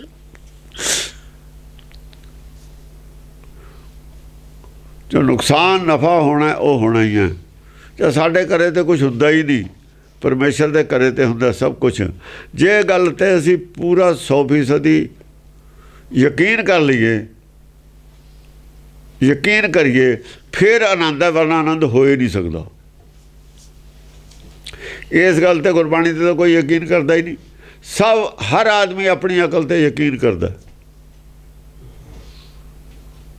ਇੱਕ ਬਿਮਾਰੀ ਹੈ ਸਭ ਨੂੰ, ਆਪਣੀ ਅਕਲ ਤੇ ਯਕੀਨ ਕਰਦਾ, ਦੂਏ ਦੀ ਅਕਲ ਤੇ ਯਕੀਨ ਨਹੀਂ ਕਰਦਾ। ਤੇ ਗੁਰੂ ਵਾਲੀ ਅਕਲ ਤੇ ਯਕੀਨ ਕਿਵੇਂ ਕਰ ਲੂ? ਇਹ ਤਾਂ ਪਰਮੇਸ਼ਰ ਦੀ ਅਕਲ ਤੇ ਵੀ ਯਕੀਨ ਨਹੀਂ ਕਰਦਾ ਸੰਸਾਰ, ਹੋਰ ਕਿਹਦੀ ਤੇ ਕਰ ਲੂ? ਸੰਸਾਰ ਨਹੀਂ ਯਕੀਨ ਕਰਦਾ ਪਰਮੇਸ਼ਰ ਦੀ ਅਕਲ ਤੇ, ਗੁਰਬਾਣੀ ਤੇ। ਇਹ ਪਰਮੇਸ਼ਰ ਦੀ ਅਕਲ ਨੇ ਭੇਜੀ ਹੈ। ਛੁੱਟਣ ਦੀ ਵਿਧੀ ਵੀ ਛੁੱਟ ਕਿਵੇਂ ਸਕਦਾ? ਇਹ ਵਿਧੀ ਉੱਥੋਂ ਆਈ ਹੋਈ ਹੈ। ਉਹ ਤਾਂ ਵੀ ਨਹੀਂ ਭਰੋਸਾ ਕਰਦੇ ਅਸੀਂ, ਤਾਂ ਦੂਏ ਤੇ ਕਿਤੇ ਕਰ ਲਾਂਗੇ। ਐਵੇਂ ਨਹੀਂ ਕੱਢੇ ਹੋਏ ਸੱਚਖੰਡ ਤੋਂ ਇਹ। ਕੋਈ ਵੀ ਭਰੋਸੇਯੋਗ ਆਦਮੀ ਨਹੀਂ ਇੱਥੇ ਹੈਗਾ। ਜਿਹੜਾ ਭਰੋਸੇਯੋਗ ਆ ਉਹ ਦੁਨੀਆ ਤੋਂ ਨਿਆਰਾ। ਫਿਰ ਉਹ ਜਾਂ ਭਰੋਸਾ ਹੈ ਜਿਹਦਾ, ਉਹ ਦੁਨੀਆ ਤੋਂ ਨਿਆਰਾ ਹੈ। ਉਹ ਦੁਨੀਆ ਦੇ ਵਿੱਚ ਹੀ ਨਹੀਂ, ਫਿਰ ਉਹ ਦੁਨੀਆ ਦੇ ਵਿੱਚ ਰਹਿੰਦਾ ਹੋਇਆ ਵੀ ਦੁਨੀਆ ਤੋਂ ਬਾਹਰ ਹੀ ਹੁੰਦਾ। ਉਹਦਾ ਦੁਨੀਆ ਨਾਲ ਉਹਦਾ ਖਿਆਲ ਹੀ ਨਹੀਂ ਰਲਦਾ, ਦੁਨੀਆ ਨਾਲ ਉਹਦੀ ਗੱਲ ਹੀ ਨਹੀਂ ਰਲਦੀ, ਦੁਨੀਆ ਨਾਲ ਉਹਦੀ ਚਾਲ ਹੀ ਨਹੀਂ ਰਲਦੀ। ਉਹ ਗੁਰਚਾਲੀ ਚੱਲਦਾ। ਗੁਰਸਿੱਖ ਮੀਤ ਚਲੋ ਗੁਰ ਚਾਲੀ। ਇਹ ਗੁਰਚਾਲੀ ਹੈ, ਗਿਆਨ ਦੀ ਚਾਲ ਹੈ। ਗਿਆਨ ਦੀ ਰੋਸ਼ਨੀ 'ਚ ਤੁਰਨਾ, ਗਿਆਨ ਦੀ ਰੋਸ਼ਨੀ 'ਚ ਸੋਚਣਾ, ਗਿਆਨ ਦੀ ਰੋਸ਼ਨੀ 'ਚ ਕਰਨਾ, ਇਹ ਗੁਰਚਾਲੀ ਹੈ। ਹਾਂਜੀ, ਜਿਨ ਕੋ ਪੂਰਬ ਲਿਖਿਆ ਤਿਨਾਂ ਭੇਟਿਆ ਗੁਰੂ ਗੋਬਿੰਦ। ਜਿਨ ਕੋ ਪੂਰਬ ਲਿਖਿਆ, ਜਿਨ੍ਹਾਂ ਨੇ ਇਹ ਲਿਖਿਆ ਸੀ ਵੀ ਘਾਟਾ ਵਾਧਾ ਜਿਹੜਾ ਹੁੰਦਾ ਹੋਈ ਜਾਵੇ, ਜੋ ਹੋਣਾ ਉਹ ਤਾਂ ਹੋਣਾ ਹੀ ਹੈ। ਅਸੀਂ ਤਾਂ ਗੁਰੂ ਗੋਬਿੰਦ ਕੋ ਪਹੁੰਚਣਾ ਬਸ, ਬਾਕੀ ਨਹੀਂ ਦੇਖਣਾ ਕੀ ਹੈ। ਉਹਨਾਂ ਦਾ ਟਾਰਗੇਟ ਸੀ ਗੁਰੂ ਗੋਬਿੰਦ ਨੂੰ ਭੇਟਣਾ। ਉਹਨਾਂ ਨੇ ਆਪਣੇ ਟਾਰਗੇਟ ਵੱਲ ਨੂੰ ਵੱਧਦੇ ਰਹੇ ਨੇ, ਬਾਕੀ ਦੇਖਿਆ ਹੀ ਨਹੀਂ ਕੀ ਹੈ।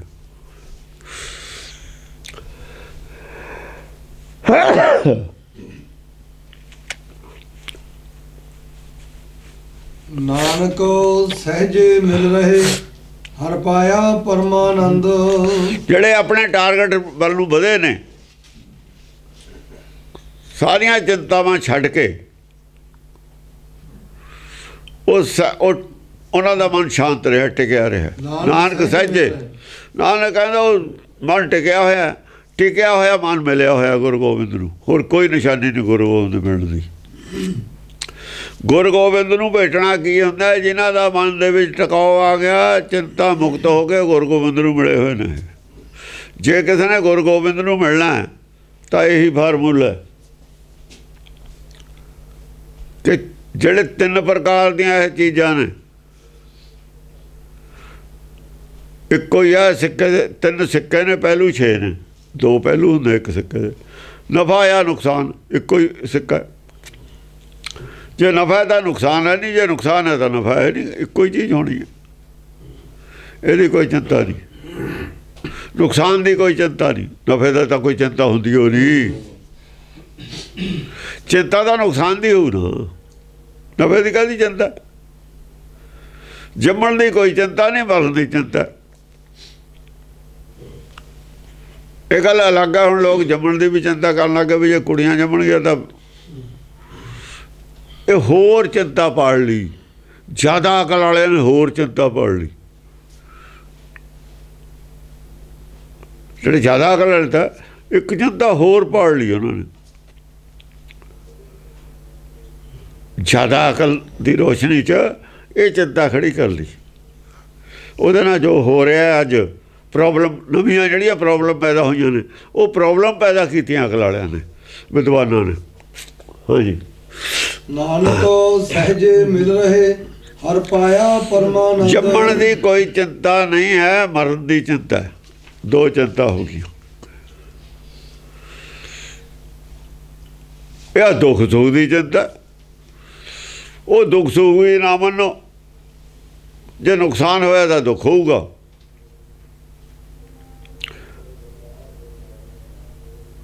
ਜੇ ਕੋਈ ਮਰਨਾ ਤਾਂ ਵੀ ਦੁੱਖ ਹੋਊਗਾ। ਪਰ ਇੱਕ ਦੁੱਖ ਹੋਰ ਵੀ ਹੈ, ਸਰੀਰਕ ਦੁੱਖ ਵੀ ਹੋ ਸਕਦਾ ਨਾ। ਕੋਈ ਸੱਟ ਲੱਗ ਸਕਦੀ ਹੈ, ਕੋਈ ਬਿਮਾਰੀ ਹੋ ਸਕਦੀ ਹੈ। ਉਹ ਜਿਹੜਾ ਦੁੱਖ ਸੁੱਖ ਹੈ, ਕੋਈ ਐਕਸੀਡੈਂਟ ਹੋ ਸਕਦਾ ਹੈ। ਉਹ ਜਿਹੜਾ ਦੁੱਖ ਸੁੱਖ ਹੈ ਉਹਦੀ ਵੀ ਚਿੰਤਾ ਨਹੀਂ। ਸੁੱਖ ਦੀ ਨਹੀਂ ਚਿੰਤਾ, ਦੁੱਖ ਦੀ ਚਿੰਤਾ ਨਹੀਂ। ਉਹ ਵੈਸੇ ਸੁੱਖ ਜ਼ਿਆਦਾ ਔਖਾ ਹੈ। ਗੁਰਬਾਣੀ ਸੁੱਖ ਨੂੰ ਜ਼ਿਆਦਾ ਖਤਰਨਾਕ ਮੰਨਦੀ ਹੈ ਦੁੱਖ ਨੂੰ। ਸੁੱਖ ਸਹਿਣਾ ਔਖਾ, ਦੁੱਖ ਸਹਿਣਾ ਸੌਖਾ ਹੈ।